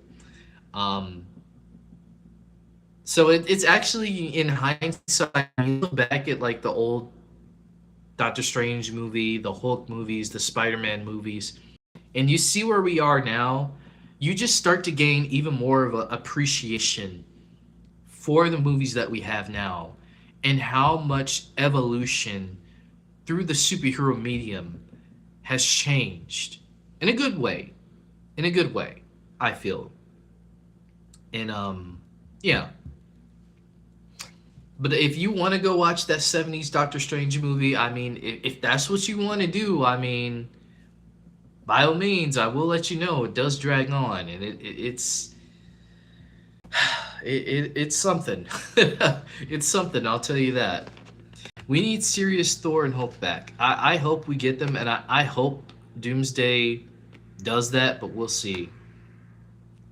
I honestly don't think we need another Doomsday trailer for the Super Bowl because we already have so much. Like, I get the marketing, but we need a Spider-Man Brand New Day trailer. We do. We need a Brand New Day trailer because I don't know what Sony is doing right now, but we need to see something. We do. So this Brand New Day comes out a lot sooner. Exactly. Hawkeye is the least interesting of all the MCU characters, which is a shame because I like him in Earth's Mightiest Hero and the Avengers Assemble. He's just been there in the movies. Yeah, Hawkeye is another character that I felt like is very unutilized. I'll give you another one. Black Widow. Black Widow, you have a talented actress in Scarlett Johansson, and every time she appeared in a Marvel movie that wasn't her own, she always found a way to bring something to the movie that made you feel like, wow, this is our Black Widow. She's dope. They waited way too long to give her a movie. They should have gave her a movie in phase one to talk about this. Talk about the Red Room. Talk about her history, her past. Doing it after Endgame, I just feel like was not the right call. They should have done it earlier. If you weren't going to do it in phase one, granted, do it in phase two, but phase one would have been preferable because, again, these are characters that you're starting out with.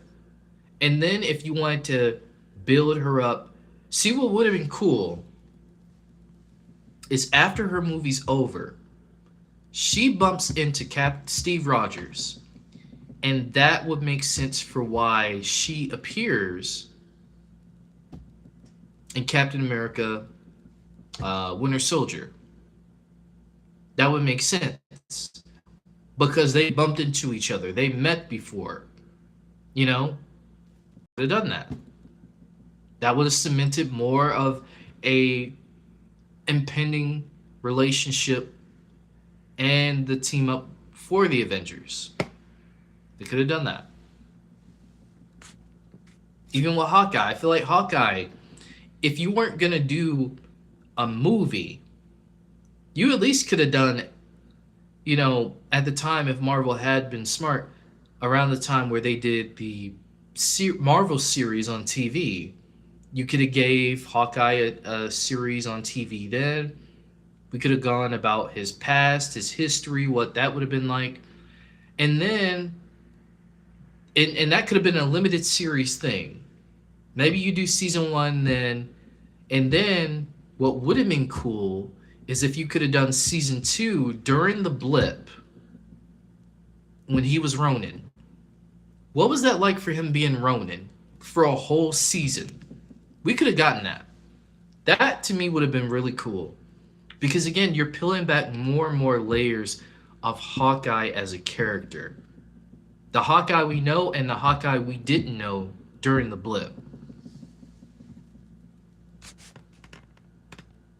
Project Hail Mary looks good. I also haven't read the book, but I think it's amazing. Yeah, I'm so excited for that movie. I really am.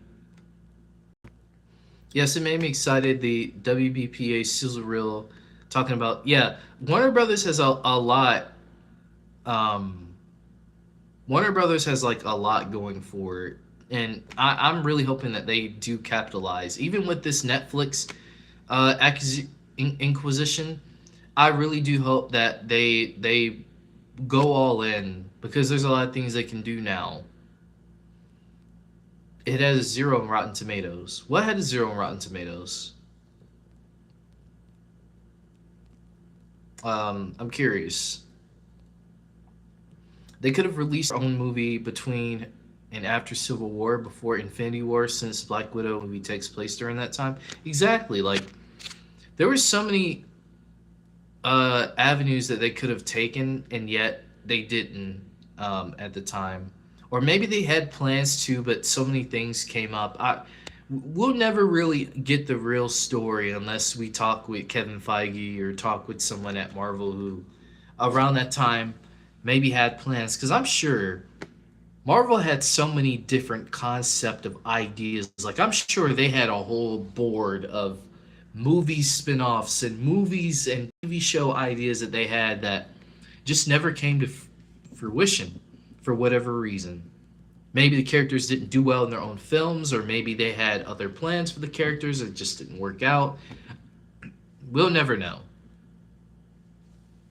Oh, the Doctor Strange movie. Yeah, that I'm not surprised that it is a 0% on Rotten Tomatoes for that movie because it just was not good at all. It wasn't. It wasn't good at all. It is 70s. It is a 70s movie to the purest of 70s movies in all the bad ways that you can think of a 70s movie. There's some good 70s movies out there. Now, I won't sit up here and say there weren't good 70s movies. There's also some bad 70s movies out there. And unfortunately, the old Doctor Strange movie is one of them. I don't know how long it'll be until Jeremy Renner will return for Hawkeye, because since he's been recovering from his snowplow incident, but I'm sure we'll see Hawkeye again. We'll see him again. I think actually Mayor of Kingstown, I think that season comes out this year. I'm not sure when he filmed that season though, but I know that season does come out. And I heard a rumor about maybe they're going to do Hawkeye season 2, but we'll see. There's a rumor every other day about something. Oh, the Blade movie's still happening. Oh, the Blade movie's canceled. Rumor. Moon Knight's not getting a season 2. Moon Knight is getting a season 2. Rumor. So I'll believe it when I see it. Is kind of where I'm getting at. All these rumors and scoopers and all that. They're just here to make money and talk. A lot of those scoopers and stuff, I can tell you off rip. I can tell you off rip from what I know. These sources at Marvel that they say they have, they don't really have. They got people on the back end that tell them these things that they hear as a rumor or may hear a small conversation in the offices. But they don't really know the full extent of the plans. They don't really know the full extent of what's really going on. So that's why I tell people all the time, these rumors and stuff, take it with a grain of salt. Because again, at the end of the day, these people are on the internet to get engagement and make money off people. They have to put their credited sources of what they know or what they think they know behind a paywall, for you to subscribe to their Patreon, offer them to tell you that so and so is rumored to be in Spider Man Brand New Day. Granted, we don't really know that for sure, but they want you to pay. But it's not like that same information that they want you to pay for in a paywall is going to get put out online. But they don't care that it doesn't get put out online because, again, it's giving them engagement, it's making them money. When YouTubers bring up these rumors and bring up their names, that's more viability for them to keep doing it. So they're going to keep doing it. So, yeah.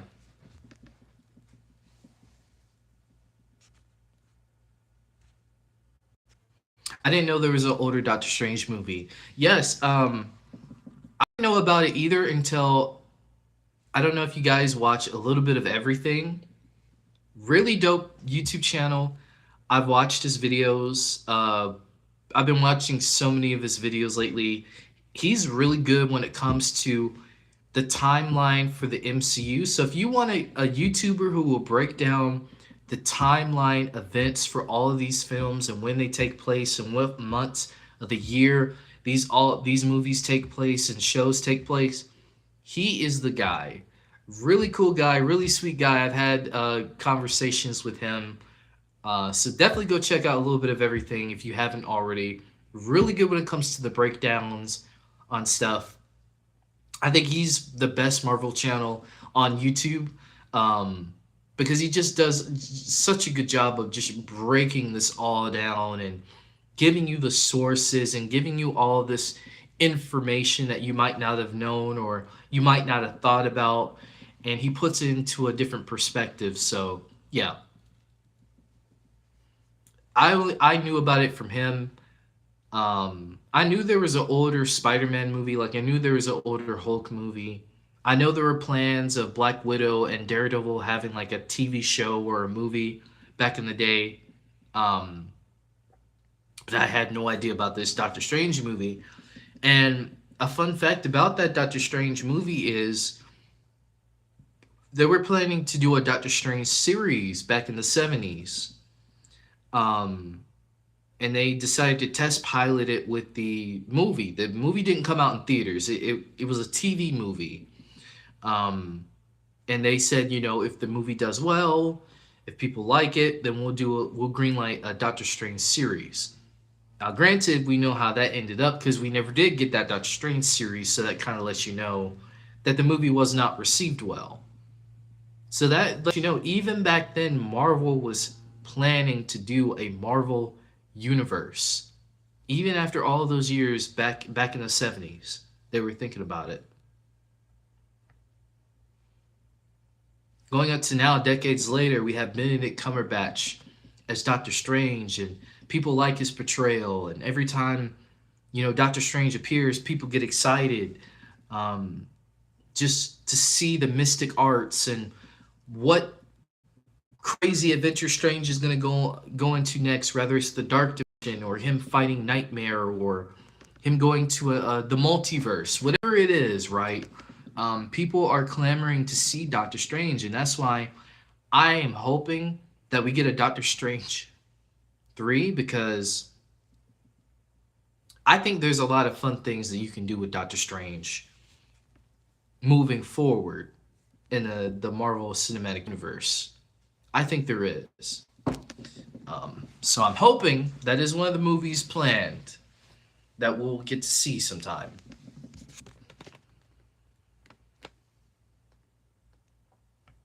What made me blow my mind about Dynamic Duo, um, I'm glad DC animated movies is going to be back for theatrical films for James Gunn. Yeah, I'm glad too. I hope James Gunn, which James Gunn says he's a big fan of the Spider Verse movies. So I feel like James Gunn has some plans for animated theatrical releases. It's just a matter of time of when we'll see them. If they're connected to the DCU, if they're Elseworlds, that's something we'll have to see. But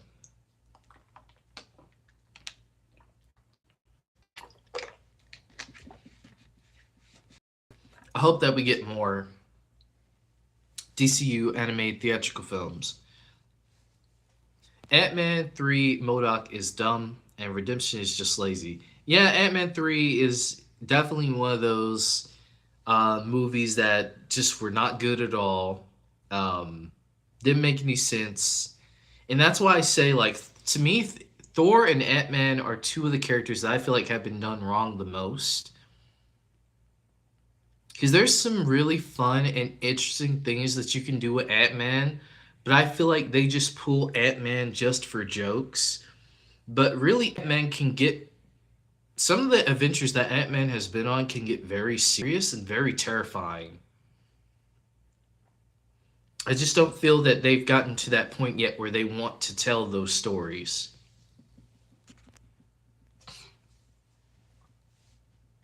Because Gunn wants to make animated movies in the same style as Spider Verse, yeah. Because he said Spider Verse is one of his favorite films. Hey, Geekly off work, awesome, man. I tell you, the people who want to come in here and say make all these jokes about my appearance is crazy. It's funny because it's always the same people who hide behind the same letter avatars. But if you think I'm Don King's bastard son, hey, that's fine. It's not like I care. Don King is a legend. Don King did a lot of cool things for people. So if I'm Don King's bastard son, if you want to say that, hey, that's fine with me. I'll wear that on my sleeve proudly. Listen to this as I drive home. Hawkeye needs a proper spotlight on him. They need to lean before they lean to Kate Bishop, and I'm not talking about the show. I think a Punisher Hawkeye movie, or something like Deadpool and Wolverine with Hawkeye and someone else. I would have said Hawkeye and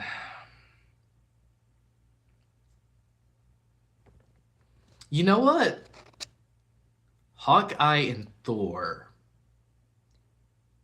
Hawkeye and Thor might be interesting. And the reason why I say that is because you could take those two characters that people feel that they haven't really been pushed to where they need to be. That could be a great opportunity to do a film on both of these characters working together, but they both have their own individual story because now, especially now, both of them are family men. They both have children. I'm sure Hawkeye has that feeling of, well, I'm a family man, but at the same time, I'm still a hero, but I don't feel as much as a hero as I should. Thor may be feeling the same way. Thor is at a crossroads right now. He doesn't know how to feel. He knows what he wants, but he doesn't know how to feel about what he wants. So, if you could do a special presentation on both of them working together through their differences, but also through their similarities, I think that you can both have them come out stronger than they were before. So yeah, Hawkeye and Yelena would be cool too. Another thing Marvel has been liking shows, meaning not very good shows, and I haven't seen Secret Invasion, but when Daredevil Born Again came out, it was so good. Marvel finally put out a good show. I enjoy. You know what? I've been rewatching Daredevil Born Again to prep for season two, which Marvel, we're less than 50 days. Where's the trailer for Born Again season two? We're less than 50 days, and I know they don't want to do it right now because that would completely mess up the marketing promotion for Wonder Man. But I don't know how in the world are they going to suffice waiting until um, after Wonder Man to put out the trailer for Born Again. You know what I mean? And the show was supposed to come out March 3rd, I think. Now, if you go on Disney Plus, it just says March of 2026. So I think they probably put it back a few, maybe a week or two, because they want to keep the momentum going with Wonder Man until they need to, um, and probably the marketing as well for Daredevil. They probably want to give Daredevil enough time for marketing, so that's probably why they might end up pushing it back. I don't know if they will push it back, but I do think it is rather strange that they're just saying um, March 2026 now instead of March 3rd or March 4th like it was before. But Secret Invasion, don't even waste your time. I can tell you that. I think most people in chat can tell you Secret Invasion. Don't even waste your time. Um, but there has been also been some good shows that I feel like maybe missed the mark a little bit. Moon Knight is one. I enjoyed Moon Knight. I think Moon Knight needed more episodes, and I think that's the problem with most of these shows. When you cut a show down to only like 8 episodes or 6 episodes, you don't really give you don't really give the characters enough time to really give us a feel for the story or flesh out the characters. I wish they would go back to doing 20 episode seasons. If not 20 episode seasons, at least 15 episode seasons. Because then I feel like you would have more time to flesh out these characters and give us more of a story and it not feeling like, okay, we need to get to point A, we need to get to point B here. We're going to have to do this, this, and this, and this to bypass and skip and get through point B here, you know? So I do agree. There is some things with the Marvel television side that I think with Brad Winterbaum coming in now, and I think that was the problem before. Marvel was trying to run these shows like the movies, and you can't run shows like movies. Movie TV shows are formatted very differently. And at the time, they didn't have a showrunner, but now they have the showrunner in Brad Winterbaum. So now Brad Winterbaum can now get some leadership and say like, hey, okay, we can't just do this. We're gonna have to slow cook this. We're gonna need more time. We're gonna need more episodes. We can't just skip to point A to we can't just go from one point A and skip to point B. So I think that's why having Brad Winterbaum in charge, he's gonna give some more order in terms of how the shows are formatted. Um, and you're seeing it now a little bit by bit with X-Men 97, Your Friendly Neighborhood Spider-Man, Born Again. I think this year with Born Again season 2, we're going to see a lot of great changes from the first season to the second season, with the creative control being in one sector, as opposed to the first season kind of being put together like Frankenstein, because you had the old regime. You had those ideas that they had to either cut or scrap, and then you had the new team come in, then they had to put their ideas in with the old ideas from the old regime. Now they don't have to do that, because now you have the same regime, the new regime, taking over for seasons 2 and season 3. Now they can have a more cohesive story that makes sense, and it doesn't feel like things have just been put together, you know.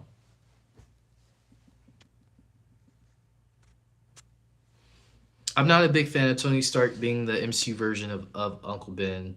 They did not want to do an origin story for Spider-Man again, but still, I wouldn't say he's the Uncle Ben of the MCU, but I don't think that they needed to do Tony Stark with Peter Parker, because to me, I've always felt that Peter Parker has always been more akin to Captain America. And I feel like even Captain America would tell Peter Parker, like, hey, you should be your own hero. You define what a hero should be. I'm not gonna help you. Now, if you come into trouble, I'll try to come assist you when I can. But this is something you're gonna have to learn on your own. You're gonna have to figure this out on your own. Instead of, hey, I'm Tony Stark. I'm rich. I can make you my protege. I can give you all the suits you want, all the gadgets you want, instead of him making his own suit, instead of him making his own web shooters.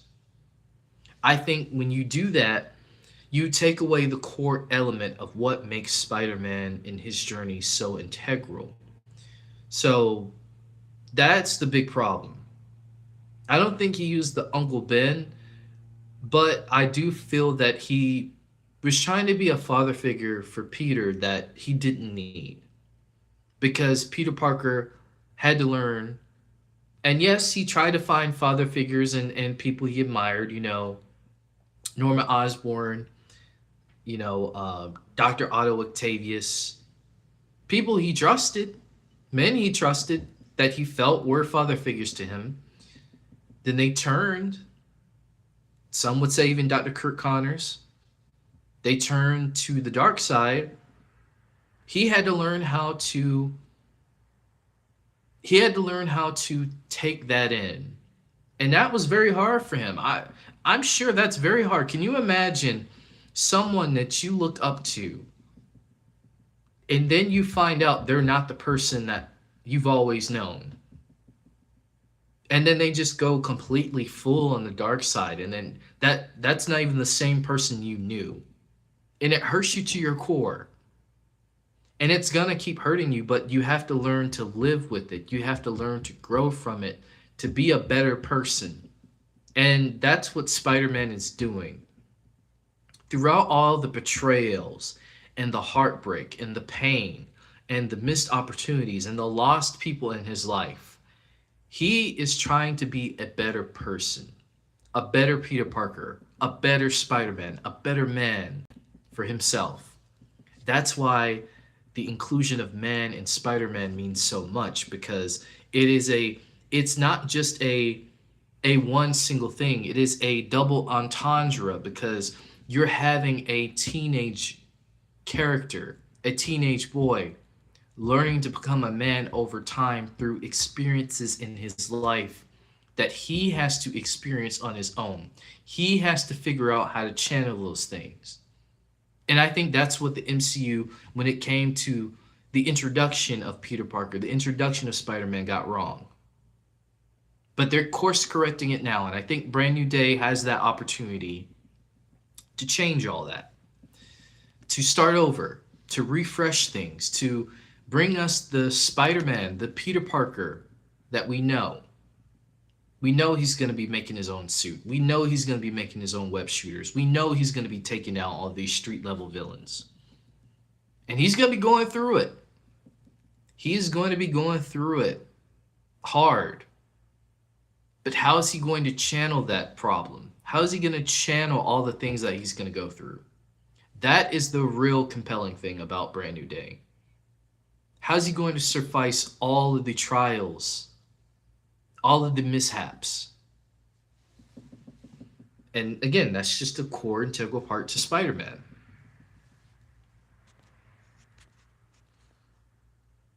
Hey, user 556, I appreciate it. I appreciate it. It's not much. It's not much, but I appreciate it. I also like Multiverse of Madness. I think it's a little overhated. I agree. I like Multiverse of Madness as well. I think what the problem is, and I always bring it up, but when that rumored leak list of who was gonna appear in Multiverse of Madness. Now, granted, they got two of them right, though one of them was a version of them of one of the characters in there. Like the Patrick Stewart thing, that was correct. Mr. Fantastic, that was correct. Though granted, that was John Krasinski's version. It was still a Mr. Fantastic, still a Reed Richards. But then you had like Tobey Maguire's Spider-Man. You had Nicolas Cage's uh, Ghost Rider. Then you had Blade in there. There was like some other ones in there. Oh, the version of Mr. Fantastic from the 2005 movie, stuff like that. Like you had all those, and people were getting hyped up about it, thinking like, "Oh man," because granted, remember this was coming off Spider-Man No Way Home, so people thought they were going all full multiverse. So all things were just gonna go. How can I say it? It was people thought it was gonna be no holds bar. Everything goes, and that wasn't the case. So I think that's to me, one of the reasons why people gave Multiverse of Madness a bad rep was because of the rumor. There were so many rumored people that were supposed to be in this film, and they weren't in the film, so it got people upset. I didn't look for that. If that was true, that would have been dope. But at the same time, I was looking at it as, okay, what's Doctor Strange gonna do? How's he going to interact with Professor Xavier? How is he going to interact with this version of, Captain Carter and Monica's mom, Maria Rambeau as Captain Marvel and stuff like that? You know what I mean? That's what I was more. That's what I was more like in tune with. I wasn't in tune into the potential cameos of who people thought were going to be in the movie. But I would like to see Doctor Strange face off with Nightmare. I really would. They had plans for the first movie to do it. They had plans for the second movie to do it. They didn't do it. So I'm hoping with the third movie, we finally get to see Doctor Strange face off with Nightmare. Because I think that would be really fun. And with the Midnight Suns, Nightmare could be a big integral part to building up to the Midnight Suns if they want to do that. You know, so there's some ideas there. It's just a matter of will we see it? We'll have to see. I wish they killed off Thor instead of Iron Man because Thor is the one. Thor is the one let everybody down. I wouldn't say that. I mean, I don't think it. I see what you're saying because he did have the visions of everything that was going to happen, but it only made sense for Tony to be the one to, do the snap because if you look at his progression from the Iron Man movies to the Avengers movies, and even with Endgame, which I rewatched Endgame, there's a lot of hints and clues as to why the Russo brothers are doing what they're doing now. There's a lot of scenes in Endgame that now with these trailers coming out, now with the idea, it's starting to make sense why they're doing some of the things that they're doing for storyline reasons. Because some of the things, the plot lines in game, I feel like they said, you know what, we'll probably come back to this. And that's what it felt like. We'll come back to this. So now when you watch Endgame and you start to pick up on little things like Steve Rogers, when Tony Stark is having that conversation with Pepper Potts and he's looking at Pepper Potts a little weird. The reason for that is because in his mind, he's thinking about Peggy. And remember, when he was in the ship, he had the locket of Peggy. He was looking at Peggy. So this isn't something that was just a brand new spontaneous thing that he decided to do. He planned on doing this. So whatever happens in Doomsday, whatever we find out the reveal is with him, he planned this. Because again, Marvel had plans to do either a movie or TV show about Steve going through the multiverse to return the Infinity Stones. They never did it. So it seems like it was one of those ideas that they said, you know what, let's spin this back around in Doomsday. Why not? And again, like I said, with the scene I just mentioned and a few other scenes that if you pay close attention to Steve Rogers and how he's acting, you can kind of tell this was always what he wanted to do. This was always the plan. And even with Tony Stark is another thing. In Endgame, I feel like Tony Stark was very irrational. He was acting very irate a lot of times. It's almost as if Tony Stark knew what was coming. It's almost as if it was a warning that we didn't pick up on, that the Avengers at the time didn't pick up on because of how irate he was acting. So I wonder if Tony Stark maybe had some knowledge of another multiverse where there's a Doom, where there's Doctor Doom. And maybe in some way, shape, or form, he had a feeling of, maybe there is something bigger coming. But this was the only way. Because even when Doctor Strange told him, like, hey, there's only two scenarios that we win this, if you look at his expression, it's almost as if he's hesitant to wanting to do that. Because it's almost as if he feels that something is coming, but he just doesn't know exactly what it is. I might be reaching. I might be reaching by saying that. But after rewatching both films, there's a lot of things that I'm starting to pick up on. That maybe this was the plan all along. Which is why they didn't just do that in the very beginning. I have no idea. But it does kind of make you think about some things in terms of Doomsday. Now rewatching those films. And with them re-releasing in-game in September before Doomsday, it also gives you even more of a thought of, okay, what exactly are they trying to tell us? They're not putting in-game back in theaters for no reason. They're not doing it just to be Avatar again, which maybe that is one of the reasons. But I feel like at the same time, per storyline reasons for Doomsday, there is a reason why they're re-releasing the film. Rather we get a deleted scene of Steve Rogers going back in time, rather we get some scene that maybe Doom was here the entire time. I don't know what, or the remnants and teases to Doom were there the whole time. I don't know what they're going to do. I don't know what the plan may be, but there's a reason why. We're just gonna have to figure out what that reason is when the time prevails itself.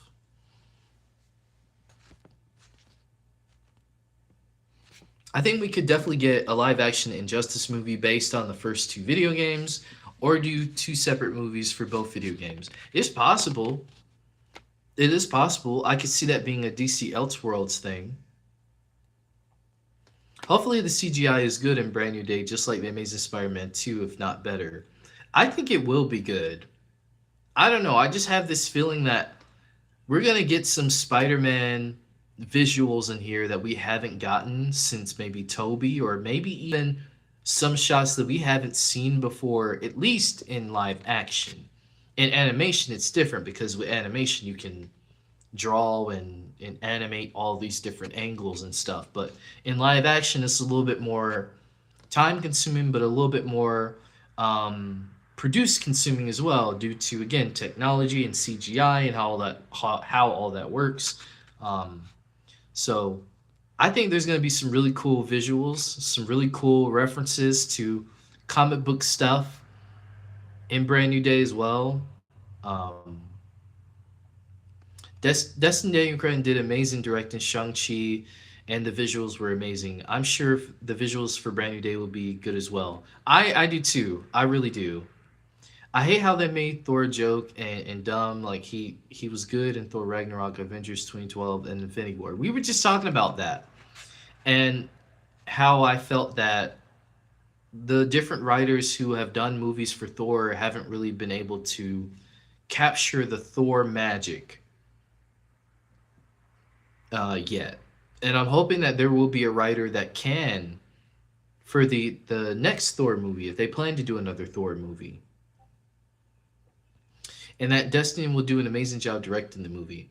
It's its only second more project. He could have potential. He's also directed episodes for Wonder Man too, which is another one of the other reasons I'm also excited because, again, he's directed episodes for it, so I'm sure there's going to be some really cool visuals from that series as well. I think it's going to be a sleeper hit. I hope they're taking risks as pure heart and souls and emotional as writers and making characters and worlds come to life just like the 80s and modern. I'm hoping so too. I really do believe that art is an amazing thing, and art imitates life. And no matter how many AI systems you create, no matter how many AI generated things you could do, it doesn't matter if you make AI the most realistic thing of all time. AI will not be able to do what the human touch can do. There's a magic to knowing that there was a team of human beings, there's a team of men, women, and sometimes children who work on these projects and give it their all. Have you seen, when you look at animations like fan animations online, that you see, people drawing these characters and, doing their own personas and all this stuff. It's really cool to see how creative people can get when it comes to art because art is a limitless thing. There is so many ways, so many styles, so many things you can do with art. I am hoping that one day someone can do an animated movie just based off of origami. And I know that is a very wild concept, but I think it would be really cool to see someone make an animated movie out of origami paper, just off the fact that it's something new that's never been done before. But it's possible. Just like claymation, it's possible. Paper mache, it's possible. All these creative art tools and styles that we've created over centuries and centuries of time. We did it because someone had the idea to say, you know what? I want to do something different. I want to create something different. I don't want a machine to do it for me. I want to feel proud in knowing that I put my hands to work. Ayo, pause. But I put my own hard earned time and money to make these products. I feel proud in that. And I just don't think with AI, and maybe some people do feel proud in it, but I personally don't see how you could feel proud in typing a prompt on a website to say, give me Batman Beyond in the Spider-Verse style. I'm saying that because that was almost a movie we almost got, right? And the prompt does it in over 30 seconds, right? Just does it in 30 seconds, and you post it online, and everybody's like, oh, this is the coolest thing. Until people start to see, wait a minute, this is AI. Now I feel gypped. This was a cool concept in theory, but I feel gypped now because it's AI. You took a prompt and it only took you 30 seconds to a minute to get this prompt, and now you post it online like it's your own work, and it's not. It's somebody else's work that you took. Because again, AI is a machine that you keep feeding information. And previous information that people have asked, questions, ideas, art, all that feeds into that algorithm. And when you feed all that into that algorithm, it's taking what it is known from knowledge that humans have given it, and it's making it as it's making a brand new thing. But it's not making a brand new thing. It's taking away from other people's hard work. And that's a problem. That's why I'm not a fan of the AI artist that Timbaland came out with. And I like Timbaland. I like his work, I like his music. But the fact that he made this AI artist to sing songs, and that AI artist is topping charts right now, makes me irate. because there's artists out there who are unsung heroes who would love to get into the music industry, who have amazing musical talents and abilities, who can play instruments, all kinds of instruments, sing in all kinds of ranges from alto to tenor to baritone, all kinds. But you're going to take an AI, it's something that you feed information, and you're going to make an artist instead of taking an artist who needs that reach, needs that search, needs that opportunity. You're not going to give it to them.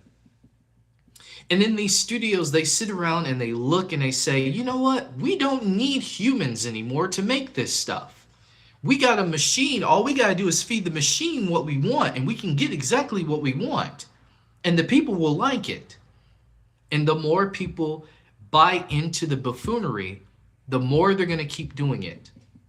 Restaurants are doing it. There's some restaurants right now who have an AI assistant taking orders for people. Instead of people actually who work in these restaurants, who will at least give you a firm knowledge that you know you're talking to a real person.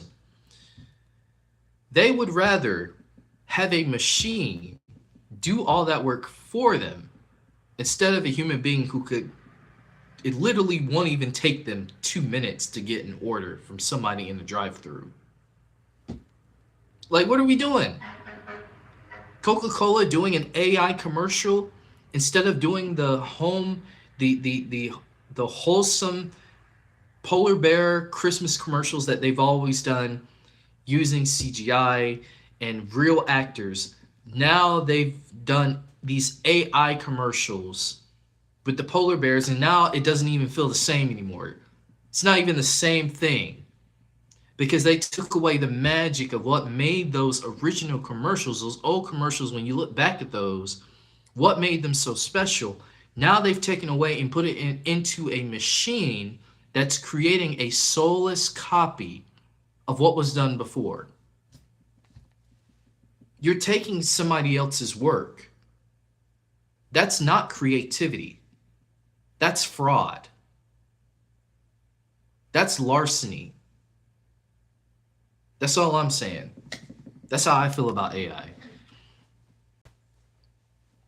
So yeah, if we can go back to the days of creativity, just going all kinds of creativity, just doing anything. It doesn't matter. Painting something on the wall. If you want to paint something on the wall, paint something on the wall. I'd rather you do that than type in a prompt and saying, give me a paint on a wall. And then that paint looking so artificially generated to the point where it doesn't even look real. It's not even real paint. You know? Sorry for ranting about the AI thing. It's just, I'm so tired of AI. I'm so sick of AI. I hate the AI stuff. AI can be a good tool if used properly. Yes, it can be a good tool if used properly. If you could use AI to help cure diseases like cancer and diabetes and all that stuff, that's a good use. But when you have people on Twitter using Hey Grok to undress women and children on the platform, that's a problem. That is a big problem. And that is disgusting that people will do stuff like that. It's very disgusting. It's got to stop. It's got to stop before it gets too bad. Too many movies, Terminator, Independence Day. So many movies have told us about the dangers of AI. These movies weren't made for a reason. I mean, these movies weren't made just to be entertainment. These movies were made for a reason. And you want to know why? Because people saw the dangers of what AI can bring. When you put it into the wrong hands, it can be a very dangerous tool. And people are seeing that right now in the forefront. If things don't change, people aren't going to know what to believe. AI is going to generate videos of people committing crimes that they didn't even commit. It's going to get real bad. if things do not change, if it does not get regulated, it's going to be a problem.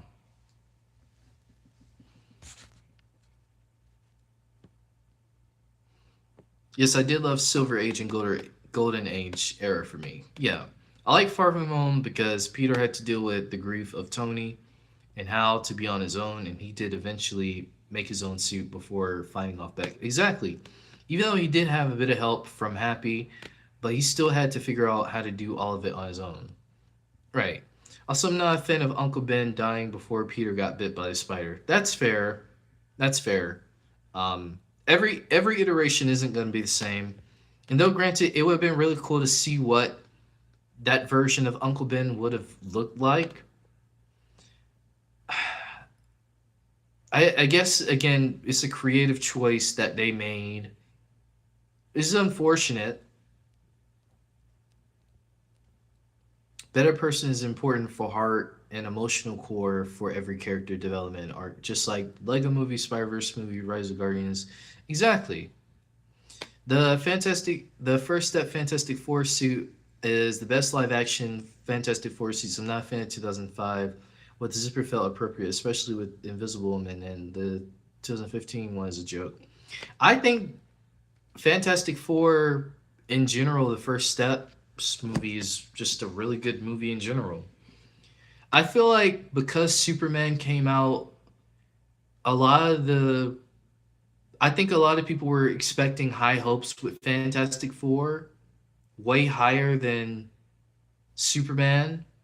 But to me, the story was very precise because if you read the Coming of Galactus run, then you know where they were taking inspiration from. Now, granted, we didn't get the Watcher in this, which would have been really cool if we had gotten the Watcher. It would have been really cool if we had gotten, even though this is a different version of the Silver Surfer, it would have been really cool if we had gotten like the Silver Surfer, maybe having a bond dynamic with Johnny.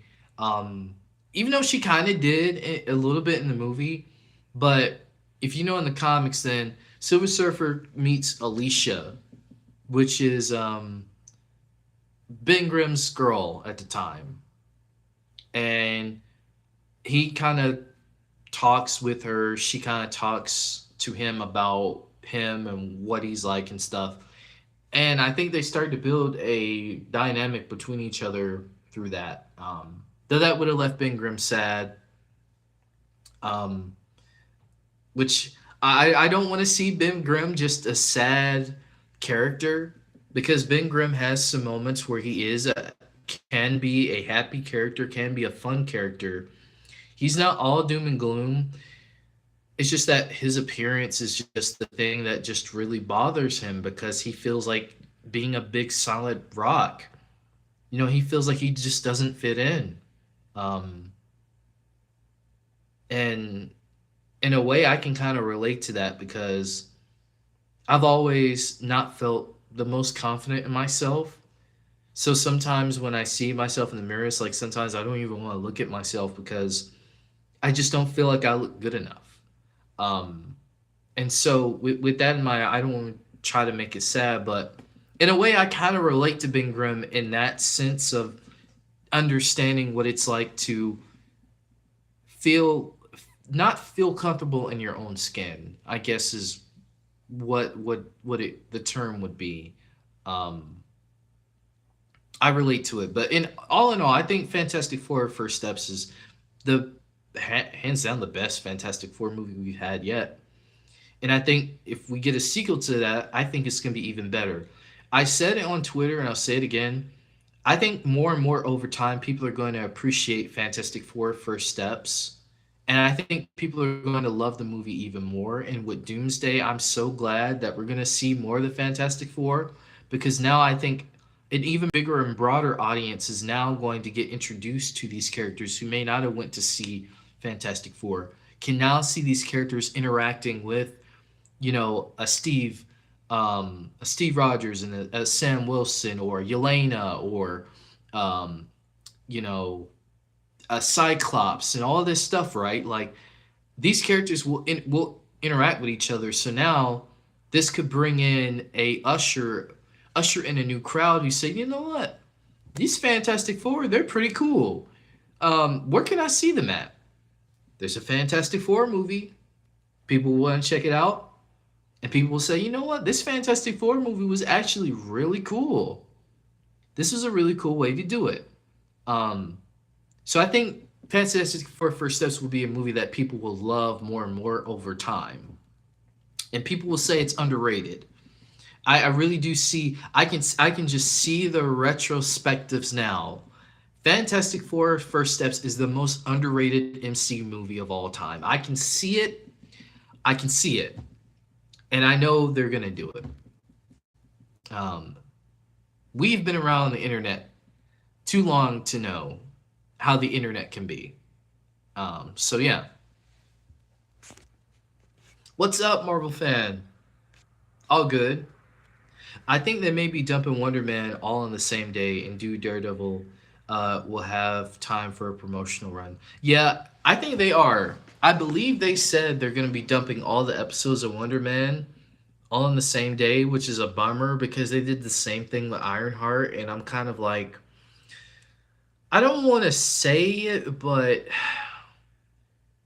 why are some shows with a certain demographic having their shows dumped all in one day? That's all I'm gonna say. I'm gonna keep it at that. Um, I'm gonna keep it at that. But I will say I'm looking forward to Wonder Man, but I wish they would have been able to had the time to release the episodes, once every week or maybe two every week. That's why it's a bit of a bummer they delayed it back to January because it was supposed to come out in December. We would have already been over Wonder Man at this point, you know, but they delayed it back a month. So now we're waiting a month, a couple weeks now for the show. Um, so it's a bummer that again that they delayed it. I hate how so many YouTube channels keep making fan made AI trailers. It's so boring. They need to be banned. Exactly. I don't like the AI fan made trailers either.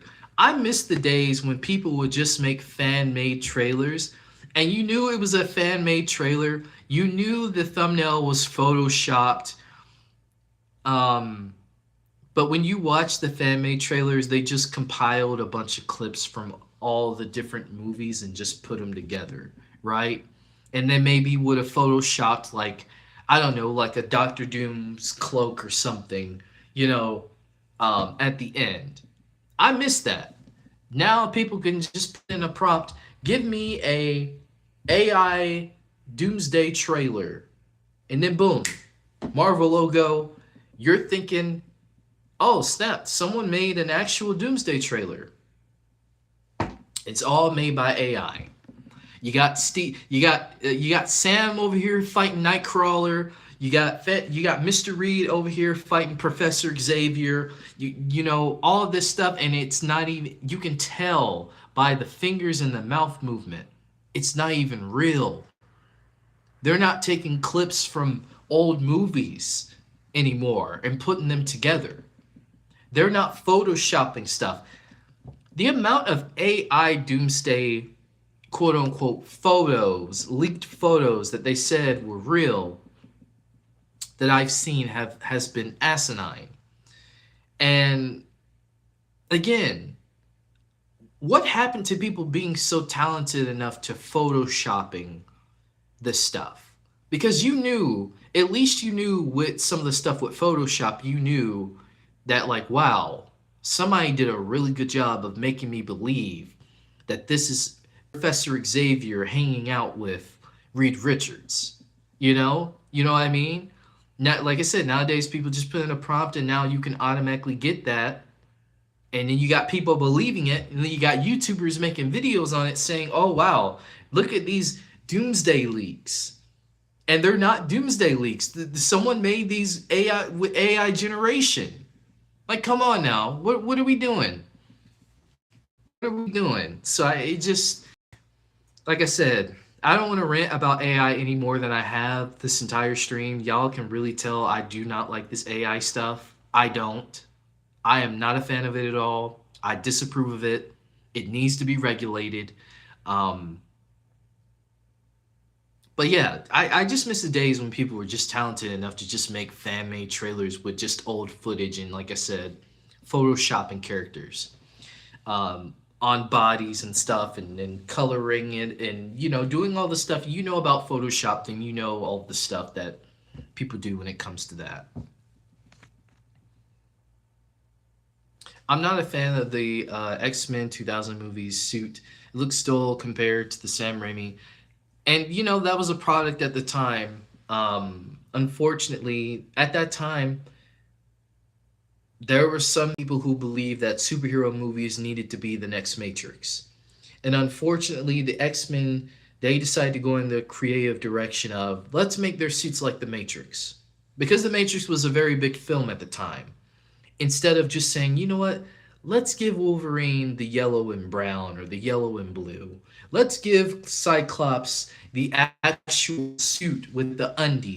Let's give Rogue the actual jacket with the yellow gloves and all that good stuff. Let's give Gambit the actual, you know, the actual suit of armor, the pink armor that he has on, and the trench coat and all that. You know what I mean? So now with superhero movies, we're in a new genre where now you can be proud, you can be loud and proud to say, you know what, I like my Cyclops with the comic accurate outfit. I like my Superman with the undies on. I like my I don't know, Spider Woman with the actual goggles on, and the suit with the wings and stuff. You know what I mean? Like, we're in that era now. So I think more and more as time goes on, more comic book films are going to appreciate and dive into the comic book wackiness of these suits. The suits are meant to be wacky. They're meant to look, obviously they're meant to look good, but they're meant to look wacky because these are fantasy characters. There's nothing wrong with displaying that fantasy in a nonfiction world. Because that's what people want to see. That's what the fans want to see. Not these internet fans, the real fans who read about these characters, who know about these characters. Maybe not 100%, but at least 15%. If you get about 15%, a little bit of what you know about the characters, and I'd say like you kind of get the gist of a little bit. But even then, like I said, I just think over time it's just gonna get better and better. So that's my thing on it. Yeah, art is important. Storytelling, like landscape, like Dragon Ball Z, Akira, Pokemon, Hey Arnold, and more. Exactly. All these shows made by humans. Exactly. Jennifer, welcome to the stream. Also rewatched Endgame, and I noticed a lot too. Okay, so I'm not the only one. Like I said, rewatch Endgame. There's a lot of things you're going to notice, especially now after these Doomsday teasers. There's a lot of things hidden in plain sight that we didn't catch on before that now you're definitely going to catch on to, for sure. Um, and that's what's so fun about going back and rewatching these films, because there's again a lot of things now that have certain context to them that we didn't know for years, that now we're finally getting a follow up on, and now it's like, okay, now I see what they were teasing there. Now I see where they were leaning with that perspective. No, you're good, man. AI is getting really annoying. It really is. It really is. Tony wearing green sweaters. His daughter, I have to protect at all costs. Remember when he got irate and had that rant? He said, I told y'all, if I had put a suit of armor around the world, this would have never happened. Thanos would have never happened. He went off. He went so off in that scene. And that to me almost felt like Doctor Doomism. That felt like a Doctor Doom thing because of just Tony had previously had not acted like that before, but he really After Thanos defeated them, he really started acting like very irate. And I get it because they lost and it could have been prevented. Maybe. But at the same time, I don't think it was really fully rational for him to really go off on everybody like that because they were doing their best to try to protect the planet too.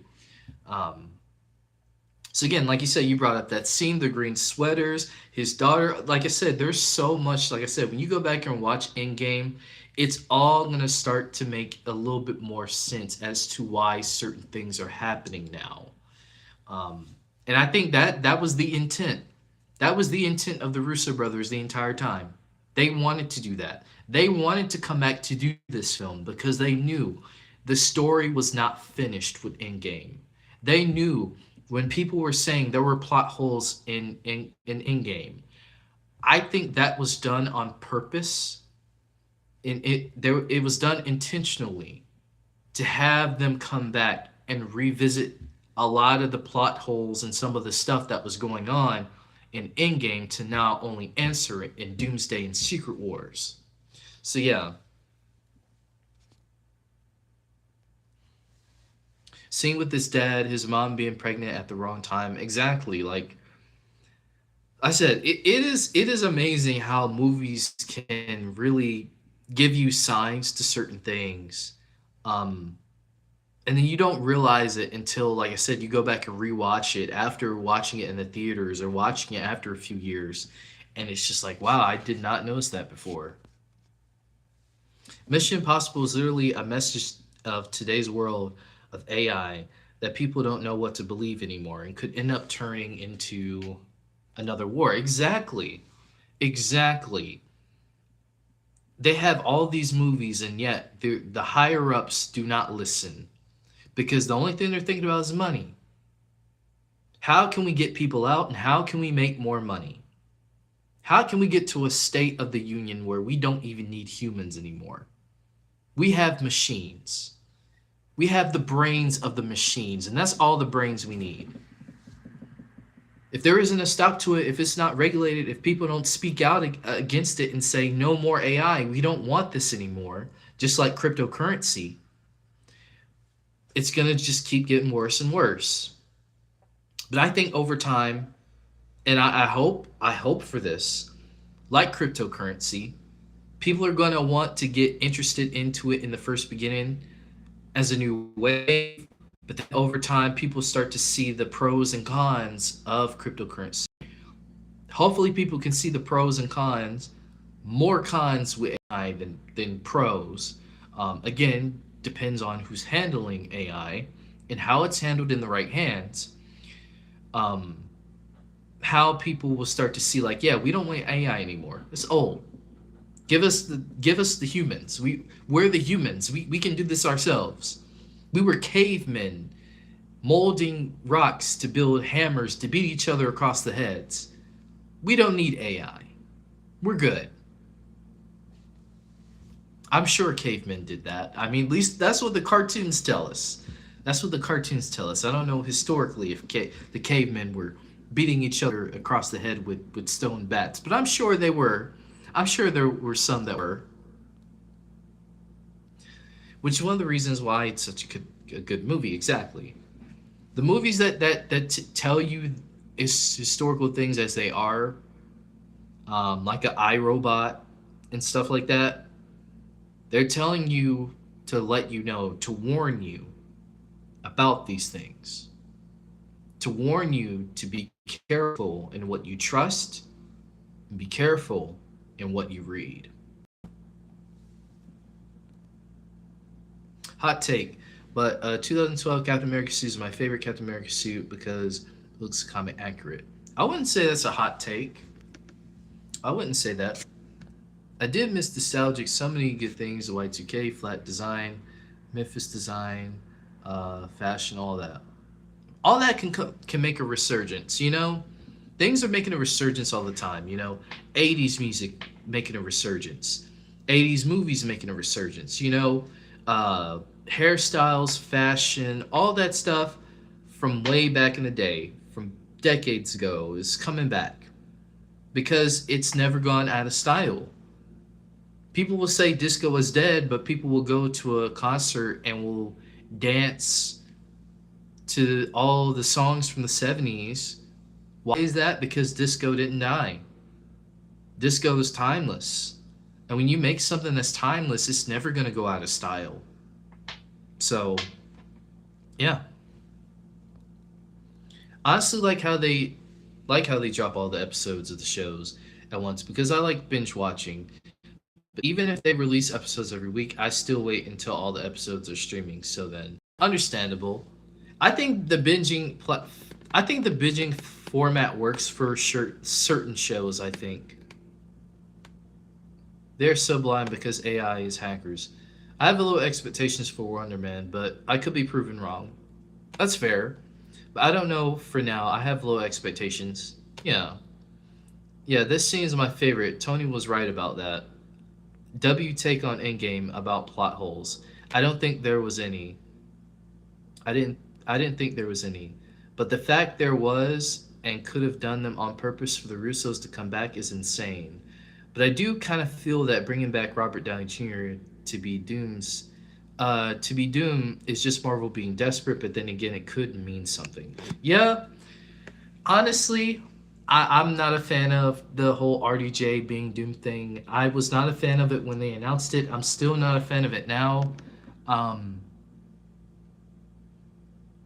in my mind, I'm trying to find some way to make it make sense. I think we're all trying to make it make sense still, even now. But I guess like watching Endgame, I was like, okay, I need to make sense of this. I want to get into Doomsday. I want to try to at least understand some of the things that have happened leading up to this. Make it maybe if Infinity War and Endgame can make it make sense for me as to why they did this creative choice. Which again, it might have been Marvel being desperate because again they had to pivot. We had Kang, and the Kang situation did not work out. They pivoted to Doctor Doom, which I still feel like it was too early for Doctor Doom. I still feel like it's too early for Doctor Doom. They should have waited. I think, and I know they should have carried on with Kang, and I know people saying like carried on with Kang, but he lost Ant-Man. But that's not the fault to Kang though. That's not to the discredit of Kang. He didn't write the movie to have him be defeated by Ant-Man the way he was. The writers decided to do that. So, to me, if Ant-Man 3 had gone a different way, where Kang had defeated, you know, Ant-Man and Wasp and everybody involved and gone to the 616 and maybe hit out there, we get very subtle hits to him that we know he's there, but we don't see him yet, you know? And I think that would have been a lot better. But again, what can you do? They made the movie they made. Although really that movie everybody was saying Kang was the best part of that movie for the most part. So it wasn't the fault to Kang at all. It was the story. It was whoever wrote the story. They did not do a good job. I still think they can bring back Jonathan Majors because when he did He Who Remains in Loki and a bunch of other variants out there of him, exactly like he did Victor Timely, he did He Who Remains, and he did a good job. He did a good job as Kang, in my opinion. He made the Kang character very interesting, and I was very much looking forward to all the other versions. Rama Tut, Centurion. I was looking forward to all the other versions of Kang that we were going to get introduced to. And it's just unfortunate. It really is. It's unfortunate that the circumstances of what happened made Marvel feel afraid. Not afraid, but it made Marvel feel like they needed to pivot. You know what I mean? Um, I don't know. Some say that they wanted to pivot to Doctor Doom the whole time. Some say they pivoted because of the Jonathan Major situation. We'll never really know the real reasoning as to why. We'll never really know. I feel Despite his troubles going to rehab, I still think he can make a comeback. I think so too. Listen, there are people in Hollywood right now who are still working who have done much worse, allegedly, than what he did.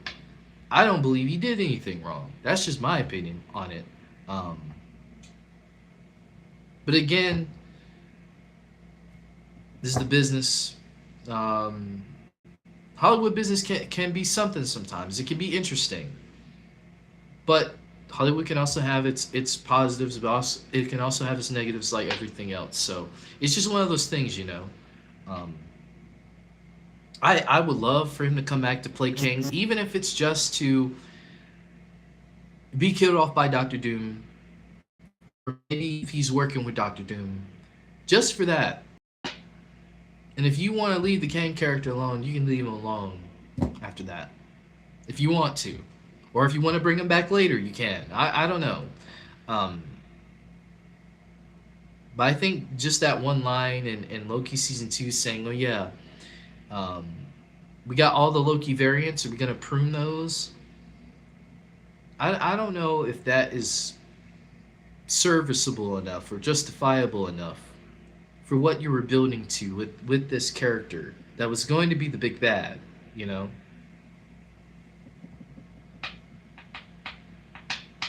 but who knows? We'll see. We'll see what these movies have going on, what they're gonna do. Um, there's so much mystery still um, behind Doomsday, behind Secret Wars. So it's just a matter of the plan. What are they gonna do? How's it gonna make sense? How's it gonna line up with everything else that we've seen so far? And yeah, let's see. What's my phone on? Oh, my phone is on 36. Holy moly, I've been on here for 3 hours. I did not expect to be on for 3 hours. But it's been a fun stream. Um, I wasn't gonna tell you guys about what I've been up to lately, but I'll probably save that for like another stream. Um, but it was really dope being able to talk with you guys. I'm back. I wanted to let you guys know that I'm back. I'm still making videos. I'm still making content. Um, and I'm just going with the flow this year. I'm not really trying to do a whole lot. I, Collabs are in the works. Interviews, I'm trying to get up to do some more interviews, so those are going to be coming. Um, I don't want to promise too much. I just want to say, like, this year, let's just enjoy the ride. That's really all I can say. I can imagine in Doomsday they will play Loki's theme, and Loki making an epic entrance is going to send chills down my spine and get me so excited. Yeah, I'm very much excited to see what Loki's story is going to be, especially now that he's the god of stories and he's just sitting on the throne, just overseeing everything in the multiverse. All the branches, holding it all together for the tree. Like, um, very much looking forward to it. I'm glad Cartoon Network and Hanna-Barbera Studios are really cooking up. I'm glad too. Like I said, there's a lot of things to look forward to in the future, and that's where I mostly try to keep my mind at, is just looking forward to it. I know there's a lot of things going on in the world right now, and it's really hard. It really is. But I want to try to keep being realistic, but also keeping the positivity there whenever I can. Because I think it's those times where you can sit down together, like you guys in this community, where we can all sit down together and have conversations, and just it makes the world much more better. It makes the world much more plausible to be. Um, and I couldn't thank you guys enough, really. I really couldn't. Um, by the January 27th is going to be my 4th year since I've done YouTube. I can't believe it's been almost 4 years since I've been on this platform. I remember the day when I was just naive and didn't even know what direction I was going to go into. At the time, I didn't really have many people who were watching my videos. And now to see everybody, commenting and liking the videos and sharing the videos and coming in the streams and stuff, it's just It's an amazing time. It's an amazing experience, and I'm just very blessed and fortunate to have known each and every one of you who have come through, even if it is just to make digs at my parents. And I have to ban you, but I appreciate it. I appreciate the concern, and I appreciate even the thoughts about what you think. So yeah, it's dope. Thank you. I appreciate it. Um, I hope to spend many more years doing this. So I enjoy it. Obviously, I want things to be better and more eventful down the line. It'll get there. Like I said, I'm going with the flow. Seeing where we can go on this journey together. And yeah, 2026 is gonna be fun. So after all that, I want to say again, thank you guys for tuning into the stream. I'm gonna be doing more streams. I might actually do one in this week. W stream. Thank you, Geekly. W stream. It's been a W stream because you guys have made it a W stream. So yeah, I'm gonna go relax because your boy's getting hungry. Um, so I'm gonna find something to eat. Um, and I'll yeah, for real W stream. Appreciate it, appreciate it. Like I said, you guys make it a W stream. So as I always say, guys have a goal, go for it, do it, do it like you've never done it before, and do it better than anything you could ever imagine. And yeah, I hope you guys have a good week, uh, a good night, good morning, wherever you are in the world, and say no to AI. That is where I'll end it. Say no. Say no. So yeah, big love to you guys, and peace out.